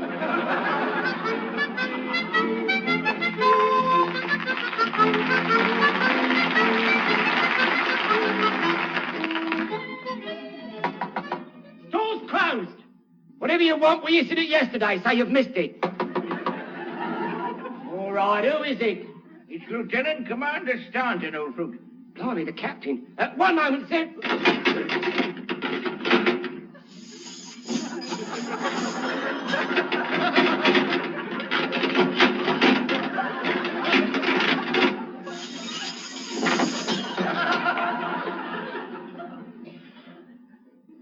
Sorry to keep you, sir. The door sticks a bit. Yes, I noticed. What have you got in here, the crown jewels? What, are they missing? Because if they are, sir, I have a complete and thorough explanation, sir. Yeah, you see, a relative of mine went out without his hat, and feeling the cold, he borrowed one. Oh, steady down, old top, steady down. I'm the captain, so I do the chatting, you see. Oh, I see. Good man, I like you, you know. Thank you. Now then, about these relatives of yours, I've got a tricky little job for one of them. Well, you'll find them very willing to be of assistance over and above the call of duty, sir. At a price, of course. Yeah. Yes, so they tell me. I don't like to trouble you, but I wondered... I wondered, how shall I say it? Well, try out loud, sir. Yes, good idea. Where were we now? Oh, yes, this foreign draft, you know. I'm on it. Yeah, well, so we all are, sir. Yes, but in my case, you see, it's a mistake. I don't want to be, old sport. Oh, I see, sir. You were wondering if one of my nearest and most expensive in Admiralty could sort of divert your name off the... Yes, that's about the size of it, old pot, yes. Yeah, hopeless, sir. It's absolutely hopeless. It can't be done. Oh, dear. You sure? Positive, sir. Why do you think I'm still going? Yes. Oh, well, that settles it. I shall have to miss it, that's all. What, miss the draft, sir? But your retirement pension, sir. You'll get court marital. No, not miss the draft. Miss the trout season. The trout season? Yes. Been looking forward to it for months, too. The trout haven't, but I have. Ah, well, never mind, sir. You want to look on the bright side. Yes. Because once we get to Portarneyland, you'll be able to do some deep-sea fishing. Well, that's not going to help, is it? The little blighters get away from me even if they're in a puddle or what. Ah, well, in that case, sir, you might as well not catch some in there as not catch some in here. Ah. At least what's getting away will be bigger. Oh. Yes, that's true, isn't it? Yeah, well, thanks very much, old bean. You've cheered me up a lot. I'll go and look out me waders now. Carry on, won't you? I don't know. He's missing the trout season. Good, I'm missing the mug season. Cool. Ah, good morning, Chief. And here's the first of the season. I'm sorry, sir. I mean, good morning, Mr. Phillips, sir. I'm short of my comms. Eh? I mean, I've come from my shorts. Your shorts? Yes, that's it. My kittical trop. Oh, yeah, your kittical trop, sir. Oh, no, my typical cot. Cripical trot. Shorts? Shorts. Well, here you are, sir. They're all ready for you. All ready. Well, you better try them on first, sir. Oh, yes. Yeah.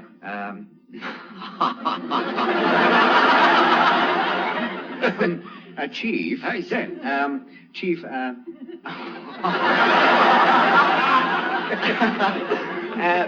you,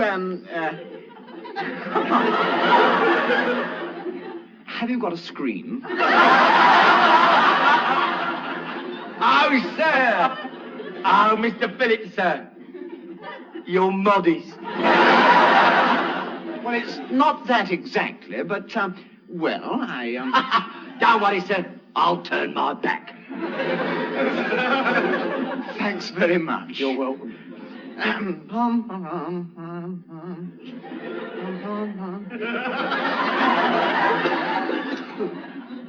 You're not peeping, are you?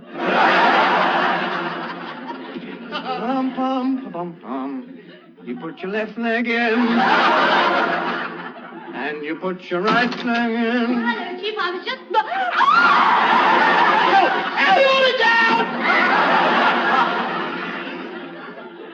God, and bang goes our modesty. Isn't it marvellous? Now, why didn't Heather knock? Oh, well, she probably didn't expect to find sub-lieutenants trotting about and they're unmentionable, sir. And if you'll pardon the liberty, sir, you've still got your left, leg. Oh, lummy, yes.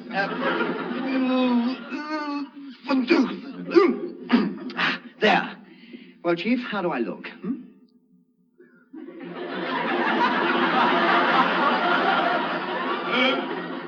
You look lovely, sir. Lovely, lovely, lovely, sir. Yeah. Yeah, they fit you like a paper on the wall, sir. A beautiful fit, sir, a beautiful fit. Yes. Yeah, could have been made for you, sir. My chap who didn't know what he was doing. I mean, dash it, when you're wearing shorts, aren't your knees supposed to show? Oh, well, if you want to be daring, sir. Well, just a bit, yes. I mean, a hint of kneecap would make all the difference. Now, well, in that case, sir, it's what I might call a job for the unit tailor, I'm afraid. Johnson! Bring your tape measure. Just a minute, I didn't know Johnson was a tailor. Didn't know he was a tailor. No, sir, didn't know. You're joking, sir. What, knees and fatso is the focal point of the fashion world before he heard the call to duty, sir? Was he really? Yeah, that's right, sir. My mum Min had a second-hand clothes stall in Plymouth Market, you see. Malto! Come on, go easy with the trade secrets. Mr. Phillips wants his short salted. I'll say he does. That's enough, giggle niggle. Come on, measure the gentleman and otherwise cease. Righto. Excuse me, sir. Yes, go on. Waist 29 and a half, 29 and up. Outside leg, 11 and a half. 11 and up.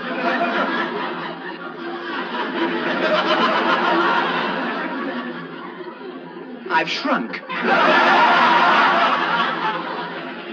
I know I was taller when I left home. That's the length of the shorts, sir. Oh, I see. Yeah. Well, thank heavens for that. Yeah. Hips 32. Hips 32. And a half. And an half it is, sir. Now, that only leaves the inside.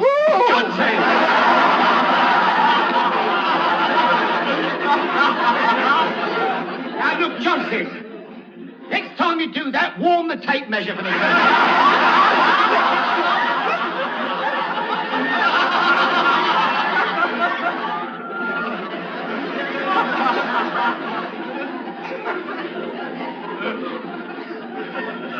Pardon, I'm sure. Yeah. You might have done his knees, and unfortunate. All right, now, do you mind calling back for the fitting next week, sir? Oh, thanks, Chief. Cheerio. Hello? Wrong number. Now, this is Lady Mary speaking. Three-cornered hats to you, Chief. This is number 1 speaking. Council meeting adjourned, sir. Indefinitely, I'm afraid, Chief. We're sailing in the morning. In the morning? Yes. Troutbridge is made ready, I trust. Well, yeah, in a manner of speaking, yeah. But I was hoping to give it a bit of a decook before we left. You know what I mean? I mean, shouldn't take more than a month or two at the outside. You'll have to do it on the way and make it a running repair. I'll see you aboard in the morning then, Chief. Oh, and, I want to change my shorts. Change them, sir? Yes, I tried them on last night, and I'm just not the bikini type. Yeah, well, I'll have the unit tailor lengthen me ties them immediately, sir. Do. Otherwise, the Portarneylanders are going to receive me as Miss Clacton Pier. Aye, miss. Hey, sir.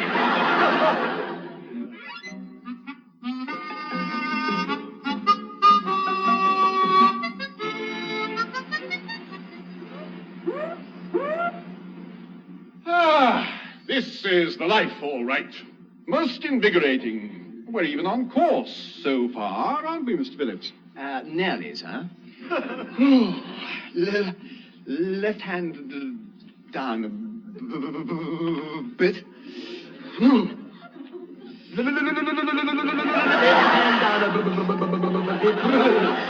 It is, sir. What are you so nervous about, Mr. Phillips? He isn't, sir. It's just a slight sartorical clangor. What do you mean? Well, say, I mean, you should at least have waited until we passed Portsmouth before you put your tropical kit on. Well, I like to be ready in good time. Then I should get ready for pneumonia now, sir. He's on his way. Good morning, you chaps. Well, lovely fishing weather. Good morning, Lieutenant Commander Staunton. Refreshing change to see you on the bridge, sir? Yes, it is indeed. Well, I'd pop up here more often, but I'm never too sure where it is, you know. Sir, yes? It's the top flat. Oh. Hello. Which troop do you belong to, lad?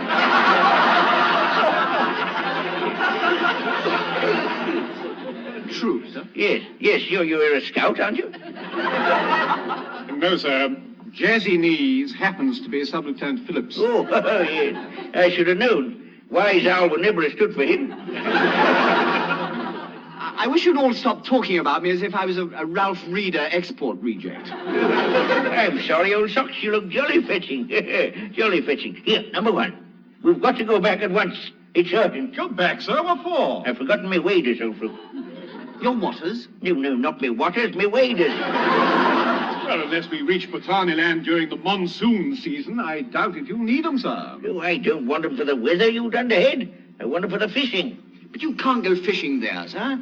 The waters are shark-infested. Not where I fish, old fruit. You can rely on it. There won't be so much as a tiddler. There never is. Well, in that case, sir, perhaps we could take a chance on your being able to borrow some waders when we get there. If it helps, Captain, sir, we've got a diving suit on board, you know. With that on, you could take the bait down with you and chase them with it. No, wouldn't do any good. The day I picked it, all be off their food. Well, I must get back to the Star again. Got a rod out over the railings, you know. No, we didn't. So we had a bet on it. Well, nice to have seen you. By George, you've got a spanking view up here, haven't you? Don't bother to come to the door. I'll find my own way out. And that's the last we'll see of him until we reach Portarneyland, I suppose. Yeah, and if you don't have a quick butchers at the spanking view, Sub-Lieutenant Wisehow, we shan't see Portarneyland at all. What? We'll be parked in Gosport High Street, sir. Yes, but it's not allowed.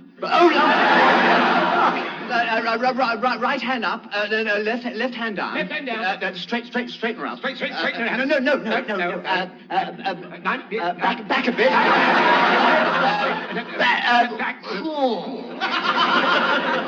My knees are frozen solid.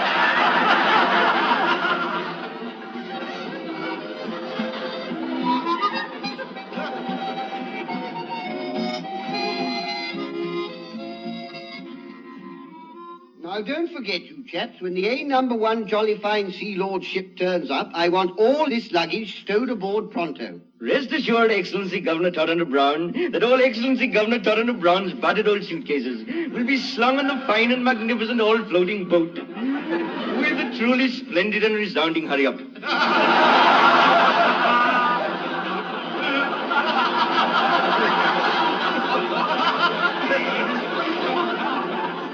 Yes, well, you watch it with a chap's cricket bat, won't you? Now, don't you go chucking that about. It's only wood, you know, and WG once used it. Rest further assured that my friend and I will take great and especial care of your wooden WG. My what?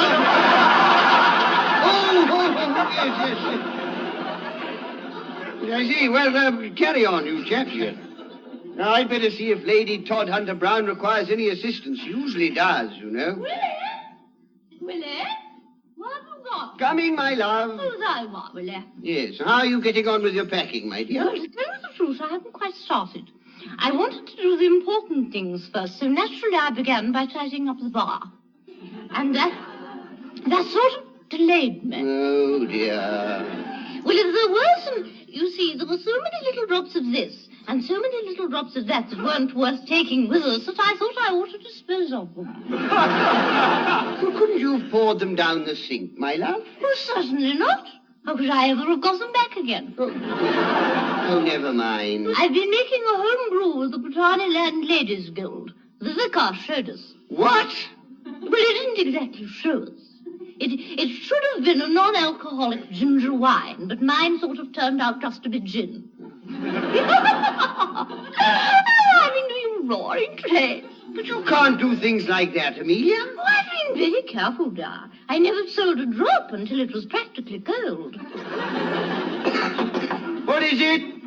Full and humble apologies for our magnificent intrusion, Excellency Tottenham Brown. But we have news of great urgency, as my splendid friend here will tell you. Here he is. Oh, yes, indeed. Nothing would give me greater A1 happiness than to speak up in fine old voice about this news of a great urgency, as my splendid here friend will tell you. This I also can most heartily agree about with. He is a most willing and positively first-class speaker of news of great urgency. His voice has a truly top-draw ring and can be heard above all traffics and hubbubs, as my splendid friend here will tell you. Only modesty forbids this humble... Oh, scrub round it and give me the news for pity's sake. By all means, but of course, with pleasure, certainly. Without more ado, Unfortunately, we have long since forgotten. 1,000 pardons for our miserable and treacherous snake in the hay memories, Your Excellency thought under. Wait, I am now about to remember. We wish to inform you at full tilt that the A1 Jolly Fine Sea Lord's boat has arrived by sea. Oh, Lord, now come along, Amelia, my dear. We must get down there and receive them at once.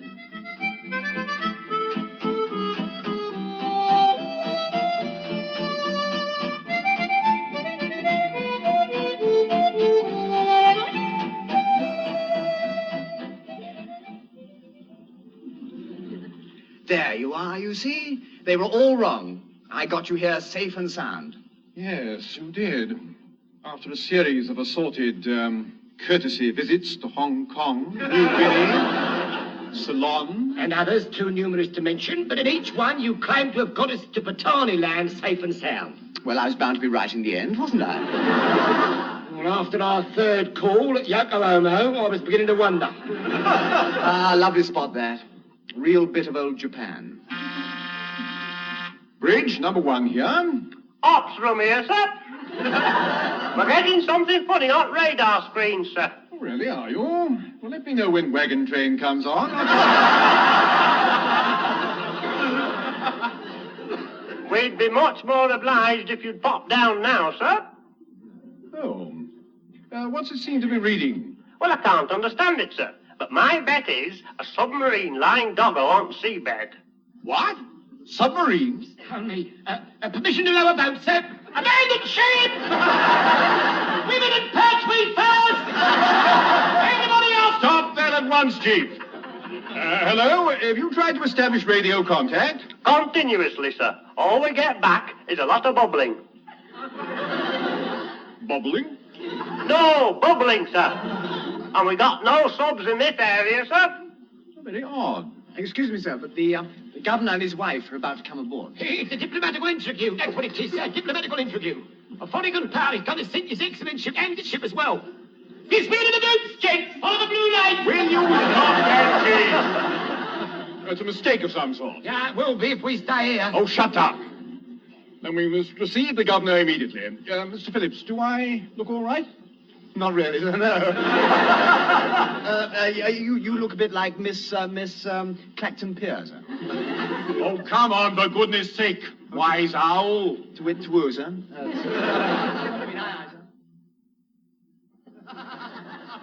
And may I say what a great pleasure it is to have you aboard, sir? Oh, not at all, not at all. Allow me to introduce my wife. Oh, how do you do, madam? How do you do? I named the ship. No, dear. This one's already been launched. Oh, good. Where's the champagne, then? It just so happens that I happen to have a glass with me.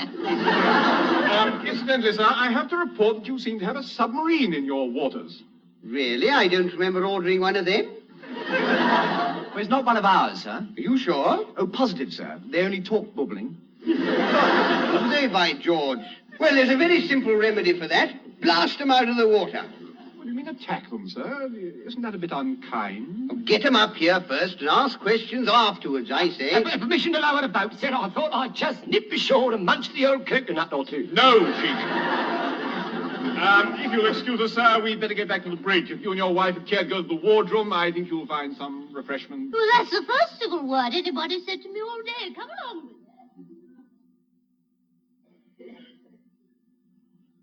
Depth charges ready, sir. Carry on, Mr. Phillips, and watch it. Aye, aye, sir. Fire one, Chief. Fire one, sir.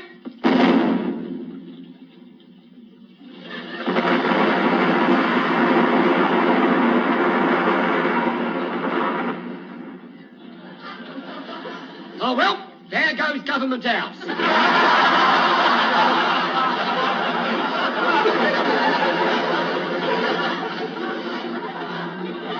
Mr. Phillips. Not to worry, sir. We've got another one. Fire two, Chief. The other way. Fire two, the other way it is, sir.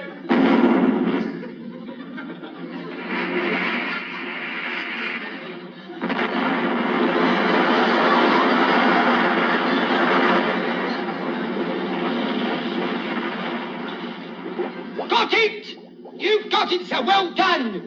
Whatever it is. I say, look at all those bubbles.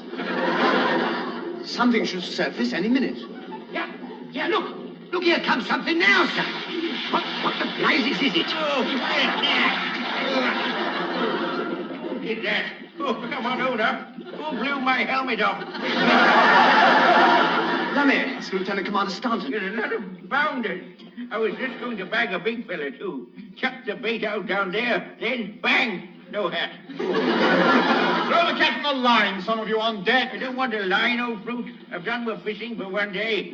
Gives you a shocking headache. Well done, Mr. Phillips, sir. I wonder what you'll get for striking a superior officer with a depth charge. But it wasn't my fault. How was I to know he was trotting about on the seabed fishing? It might just as easily have been a what's a bubbling nemesis? Perhaps the captain took a fishing frame down with him. No, it's something even larger than Lieutenant Commander Staunton this time. Oh, yes. Look, here it comes. Look. It's a little glass hole on a long pole. A glass hole on a pole? Stone me, it's a periscope. Action station, submarine surfacing astern. Permission to lower the boat, sir. I'll be back in a day or two.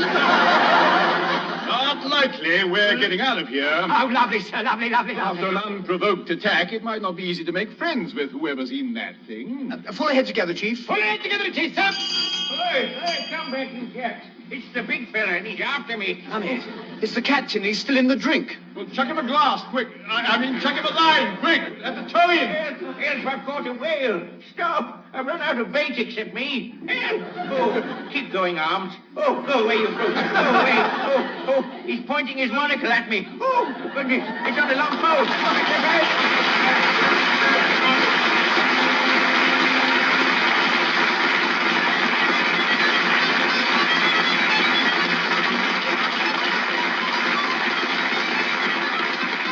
That was John Pertwee, Leslie Phillips, and Stephen Murray working their passage in the Navy Lark, written by Laurie Wyman.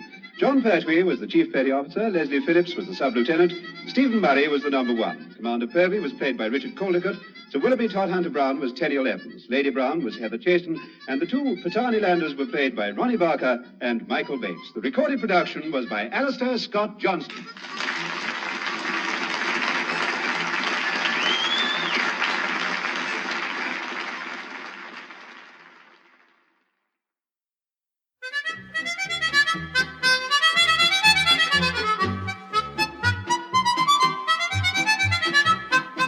Ladies and gentlemen, we present the Navy Lark with our 3 stars, Leslie Phillips, Stephen Murray, and John Pertwee.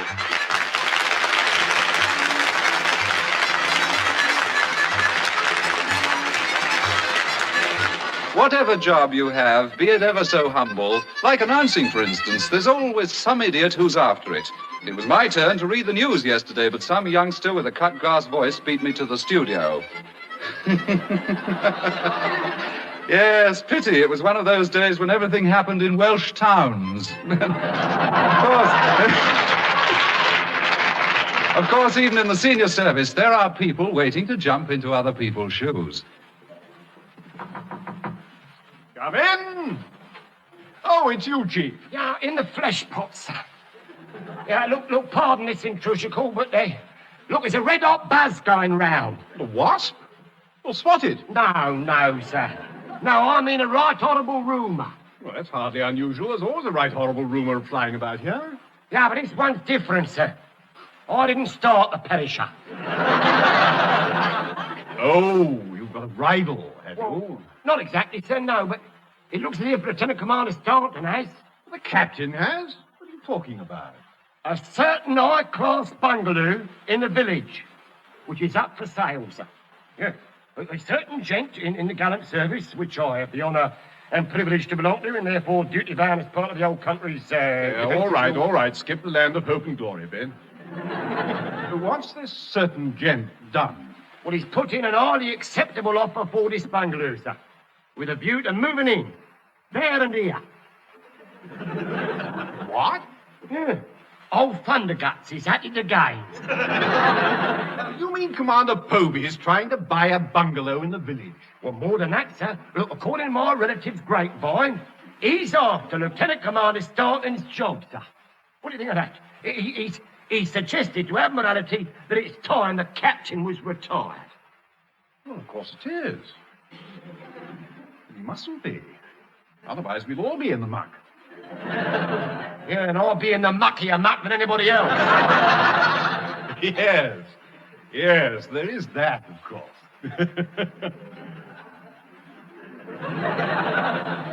Very chuckle-worthy, sir, I'm sure.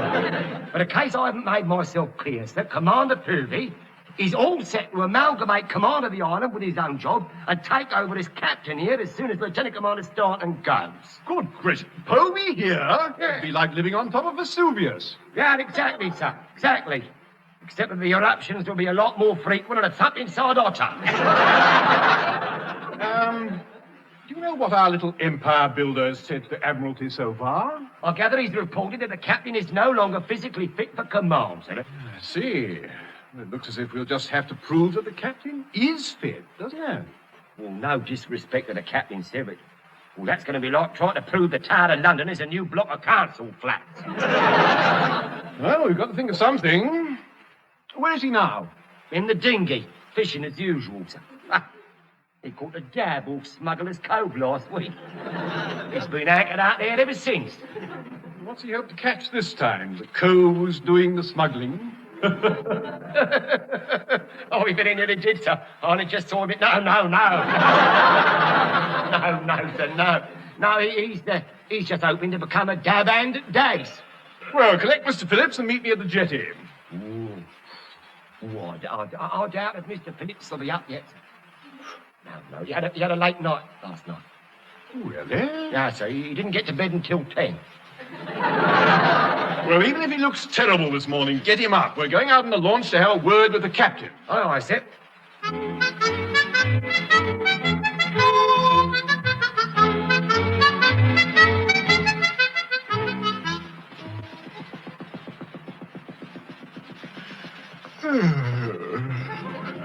Left hand down a bit. Left hand down a bit, it is, sir. Good show. Mr. Phillips, I wish you stopped doing that. Doing what, sir? Doing that, of course. Oh, well, you'll have us all asleep in the deep in a minute, sir. Why, didn't you two get to bed until 10 o'clock either? If there was no moon, a calm sea, and it was the Coast Guard's night off, I don't suppose the chief went to bed at all. Hey, keep off. Loads for fishing. Go away. Well, there's the captain now, sir. I don't think he's too pleased to see us. Clear off, you bounders. You're breaking off a big fella. Go and put someone in. We've got to see you, sir. It's urgent. Oh, well, come on then. I never have caught him anyway. Get alongside, Mr. Phillips. Certainly, sir. Full ahead together, Chief. Full ahead together it is, sir. Right hand down a bit sharpish. Right hand down a bit sharpish it is, sir. Mr. Phillips, the wash, you'll swamp the dinghy. Hey, stop rocking the boat, old fruit. You'll have me in the way. Everybody close their eyes. The captain's having a bath.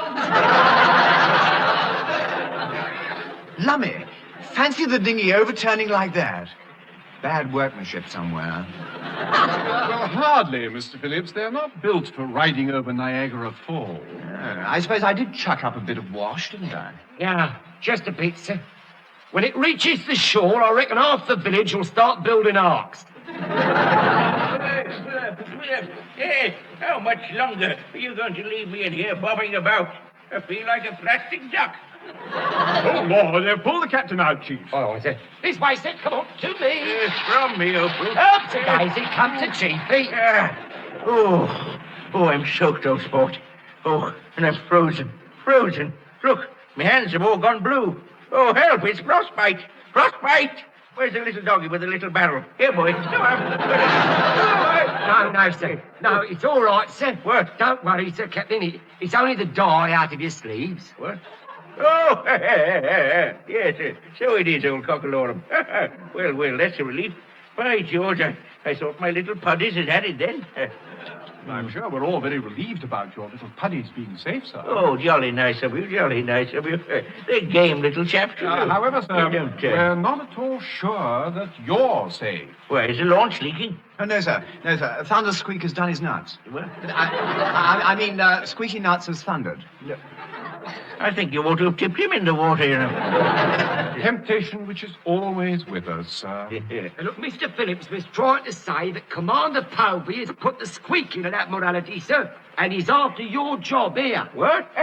What? A bounder's a cad. The cad's a bounder. I knew it. He doesn't fish, you know. Doesn't fish, they're all the same. Outsiders, all of them. All is not yet lost, sir. We have a plan. Ah, good. You're going to shoot him. Good man. Yes, you might save me a couple of seats at the trial, would you? No, sir, you don't understand. We're going to show their rollicking lordships just how fit you are. Oh, I see.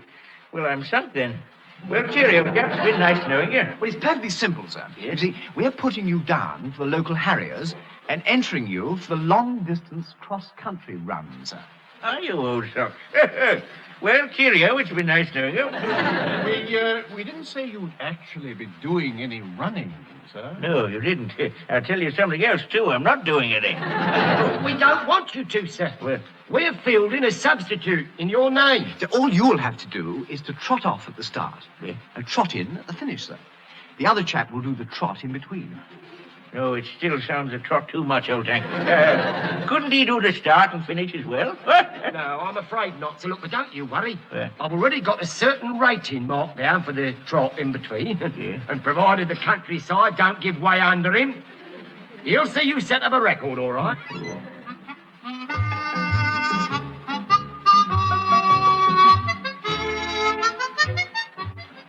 Righty, off we go, Johnson. Come along in here now. Up, up, up, up, up, up, up, up, up. Knees bent. Arms stretched. Running on the spot, begin. Up, up, up, up, up, up, up, up. Down, down, down, down, down, down, down, down. Up, up, up, up, up. Oh, I can't up anymore. Oh, I'm done in. Oh. Whew. Here, what's the matter? You haven't been at it a minute. Yes, I have. I've been at it 73 seconds and I know me limits. Fatso's finished up in. All right, then. All right, we'll find you a different exercise. Yeah, I know. Weightlifting. That'll be dead easy for you. Why? Well, nobody's more used to lifting a lot of weight about than you for the start. Now then, here, go on, cop hold of them weights. There, you overstuffed Samson. Come on. I don't want to. Bend over and pick 'em up. Yeah, you're rotten, you are. That's what you are, rotten. You're the rottenest rotten I know. All right, that'll do. Come on, pick 'em up. Ooh, and half a draft. Never mind about blow the wind southerly. Pick those perishing weights up. They're heavy, you know. They're supposed to be. Pick 'em up. All right.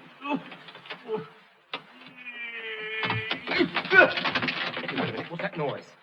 Here, have you got a touch of the screws? What's happening? Oh, it's the floor.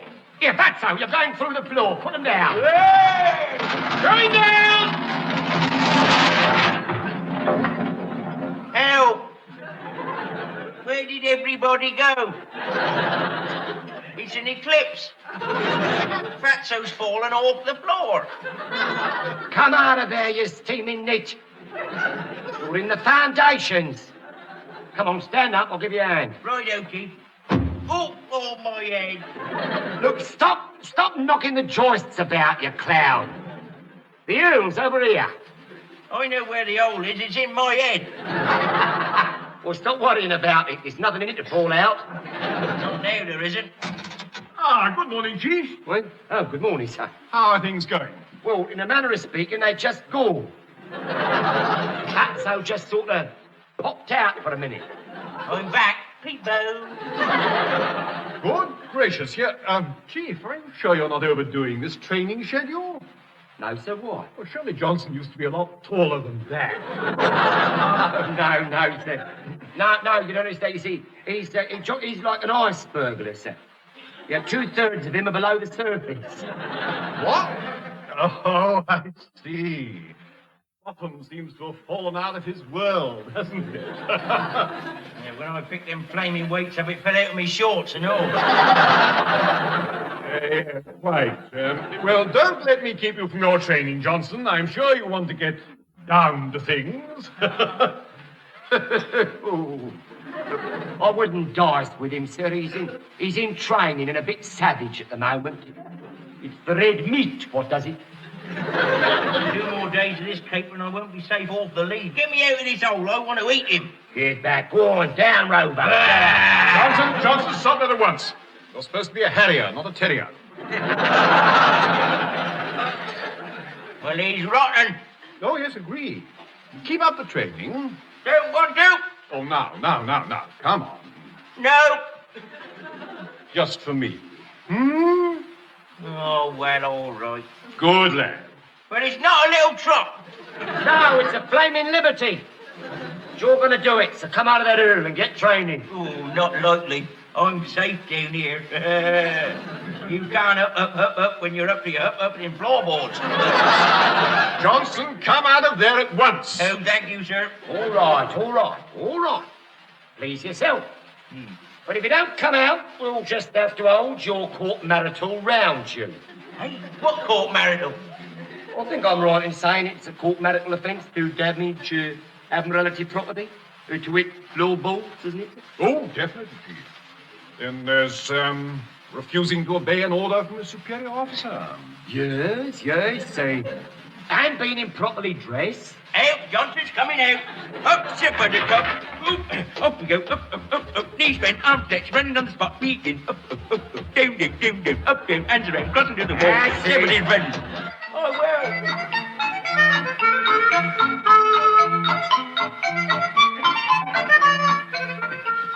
D-E-A-R space S-I-R. Phew. I say, Heather, look. How's that for typing? Dear sir. There's nothing to it. Well, it's a start, I suppose. Start? What's wrong with it? Oh, nothing. It's just that it's in the middle of the page. And instead of dear sir, it's dear Sid. What? Oh, so it is. Oh, well, that'll do. Perhaps his name is Sid, anyway. Oh, honestly, Leslie, I'd much rather you let me catch up later. I'll soon have this job done now. Now, what are you doing, anyway? I'm sewing up Able Seaman Johnson's shorts. Again. You know, there are some exercises Fatso just shouldn't attempt. Don't tell me, tell the chief. Good morning, Mr. Phillips, sir. Oh, hello, Ginger. What have you got there? A red-hot Billy Do from Admiralty, sir. What? A red-hot Billy Do. It's fair steaming.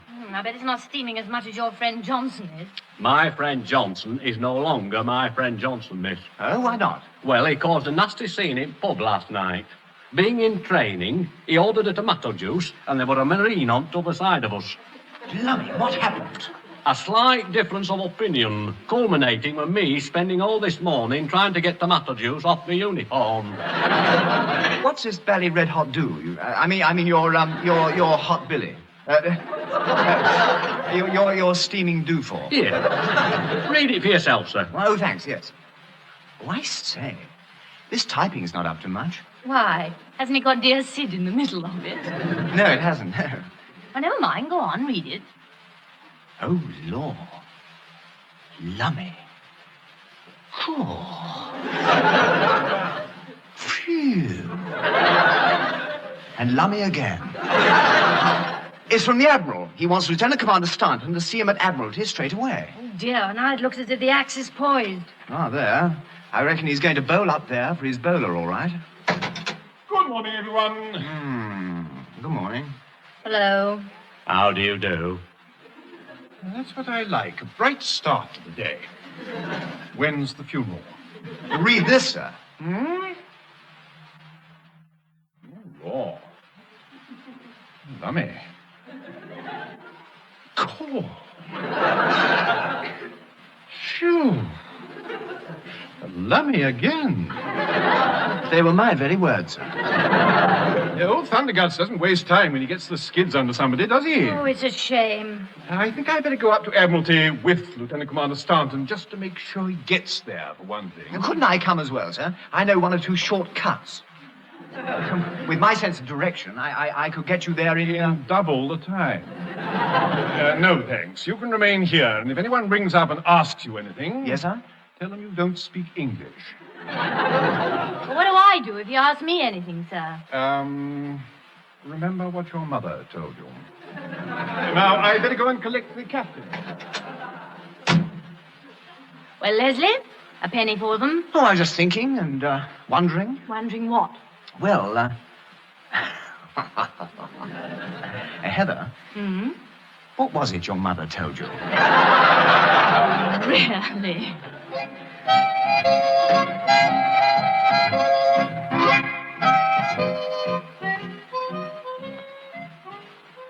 I don't like this, number one, old fruit.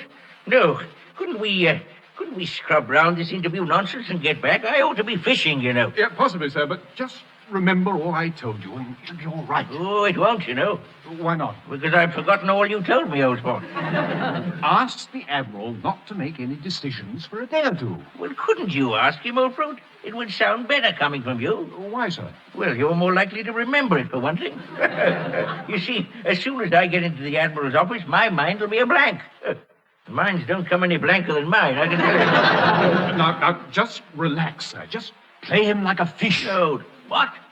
Like a fish, eh? Now you're talking. And I heard you, too. Like a fish. Capital. Well done, lad. I like you. Excuse me, Lieutenant Commander Staunton. Yes. The Admiral will see you now, sir. Caught you. You're the big fella, too. Give us back me bait. Late? Who is? Oh, Staunton, you mean? No, not Staunton. That's me, old fruit. Oh, wearing his old suit. Well, he can turn up in tights for all I care. He's late. Where is he? Who? At the zoo. Oh, is he? Is he? Well, what's he doing there, old sport, then? Well, how should I know? He's gone with Staunton, I suppose. Oh, yes. Well, they've got a nice day for him, then. Who has? The admirals. The animals, I mean. I'm a bit lost now. Do you fish at all? See Lily and Gish at all? Well, of course I don't. I say, cracking filly, that, what? But you two. Yes, married old Staunton, didn't she? Yes. No. Stop. Oh, no, that can't be right. He's at the zoo, old boy. Got the flu. On his honeymoon, too. What a shame. Yes. Well, it serves him right for spending it in Whipsnade, doesn't it? Oh, well. Yeah. Well, nice of you to drop in, Gish. Yes. Remember me to my wife, will you? Oh, What are you have a laugh at? Yeah, well, you might see if Staunton's turned up yet, will you? Yeah, I say, number one, old trout. Has Staunton turned up yet? That's you, sir. What? Oh, Lord, so it is. My goodness, I'm late then. Come in, Staunton. There's a shocking draft blowing round me left. Well, don't worry about it. That's my fault. I must have left the cage door open. No. Think again, Head. You're all over the place. Oh, come on in. What? Oh, yes, do. Yes, come in by all means. Have a chair. I'll have one as well. Now, I wanted to have a word with you, old boots, about the zoo.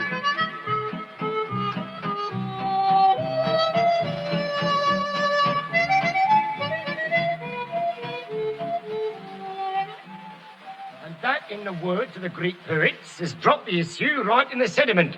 Oh, we should never have let the captain go and see the Admiral like that. Why, what happened then? They had a chat, Heather. Yeah, a very disastrical chat. Yeah. They're now presumed pals, and the Admiral is coming down to start the cross-country run personally. If the Admiral comes, can Thunderguts be far behind? Sir, I've thought of a slight revisical. Look, why don't we have 2 cross-country run finishing lines? 2? Aren't we in enough muck with 1? No, see, look, but supposing we had a sort of new finishing line well away from the original one the Harriers thought of, sir. I mean, the Admiral can start them off, and then we could take him to our finishing line later. It's a bit pointless, isn't it, Chief? Nobody will turn up. Oh, yes, they will, sir. Not Harriers, but every rating I can find a pair of shorts for. Yes. Yeah, and first home with a fine old turn of speed would be Lieutenant Commander Staunton. Oh, I see. He starts with the Harriers, then joins our lot of ratings and comes in with them. Yes, but surely the Admiral will notice that the other runners are different bods, though. Well, not unless we use you amongst the second lot, sir. Oh, thank you, Chief. You mean I'd be the one who'd stand out as a fine physical specimen? And, No, sir, no. I mean that you'd be the one who'd be running the wrong way or still have his flat hat on. Well, it's worth a try anyway, Chief. I only hope old Thunderguts doesn't turn up and start snooping around. Yeah, you and me both, sir. Oh, don't you worry about him. If he turns up, I'll head him off. Head him off, sir? Where? Well, I'll fool him. I'll take him to the finishing line the Harriers are using. No, sir. No. Just leave it alone, Mr. Phillips, sir. Leave it. Couldn't he have a pass, Mr. Murray, sir, for about a year? Hardly, Chief. If we ditch Mr. Phillips, Commander Povey will be sure we're up to something. He's the one we always hide. Yes, I've noticed that. Whenever you're up to something, I get sent off somewhere in a jeep. Yes, and the snag is you always come back again. Yeah, just at the wrong moment, usually. Well, if it were a bigger island, I could go further. Yeah, very nice of you to offer, I'm sure, sir. But I'll find you a little job to do this time, if you'd be so kind.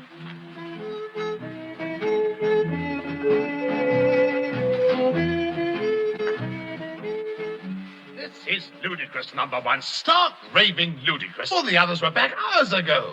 He could have done it on his hands and knees by now. That's probably the way he is doing it. It'll be dark soon. Well, I suppose he's found a pond on the way and started fishing. Chief? No, sir.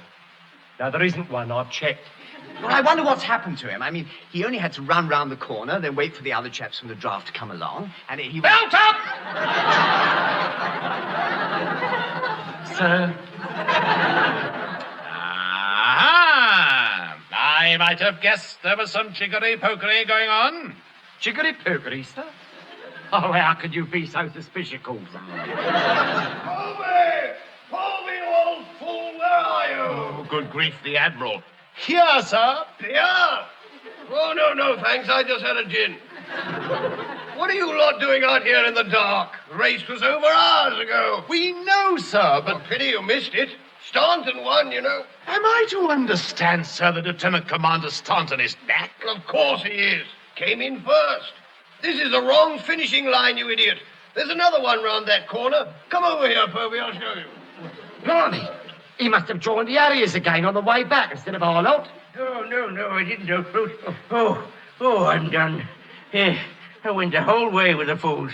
But you can't have done, sir. You won. Yeah, so would you, old socks, if you stood where I did at the start.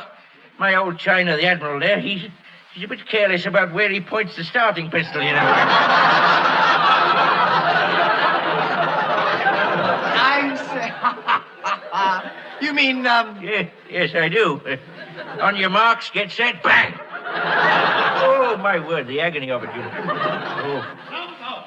I am still not at all convinced that there isn't something very dubious about all this. Oh, really, sir? I don't think so. However, just to make sure, I am thinking of holding another cross-country run over a course I shall select next week, and you'll all be entered. Lovely, sir. Lovely, sir. Unfortunately, I, for one, won't be here. Oh, yes, you will. And I'm sure the Admiral here will know what action to take against any officer who is found to be no longer physically fit. Well, I'm not for a start.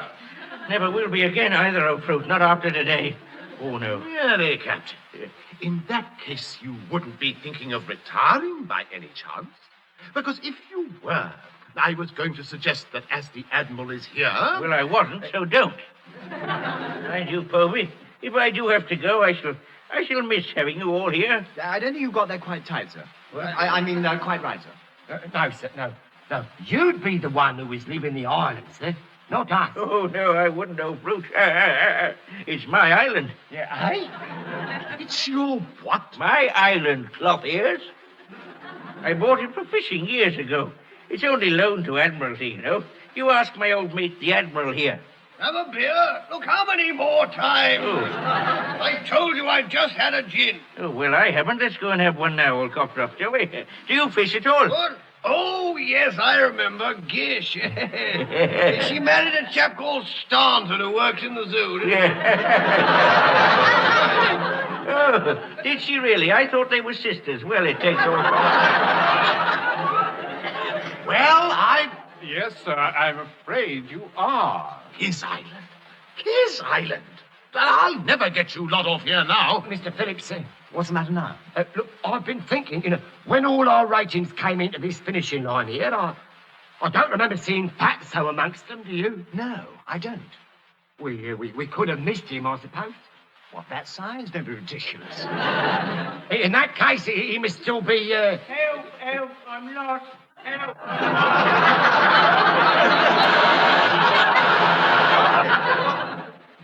want my mummy. He is. Over here, fatso. Come to Papa Pertwee. This way out. Last one home's a custard. Over here for the movie prize, you stupid great big family.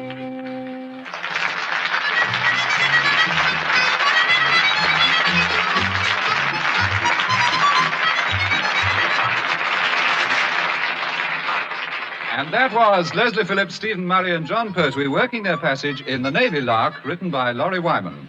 Leslie Phillips was the sub-lieutenant, Stephen Murray was the number one, John Pertwee was the Chief Petty Officer, Commander Povey was played by Richard Caldecott, the Admiral was Teniel Evans, Lieutenant Commander Staunton was Ronnie Barker, and a rating, Michael Bates. The recorded production was by Alistair Scott Johnston.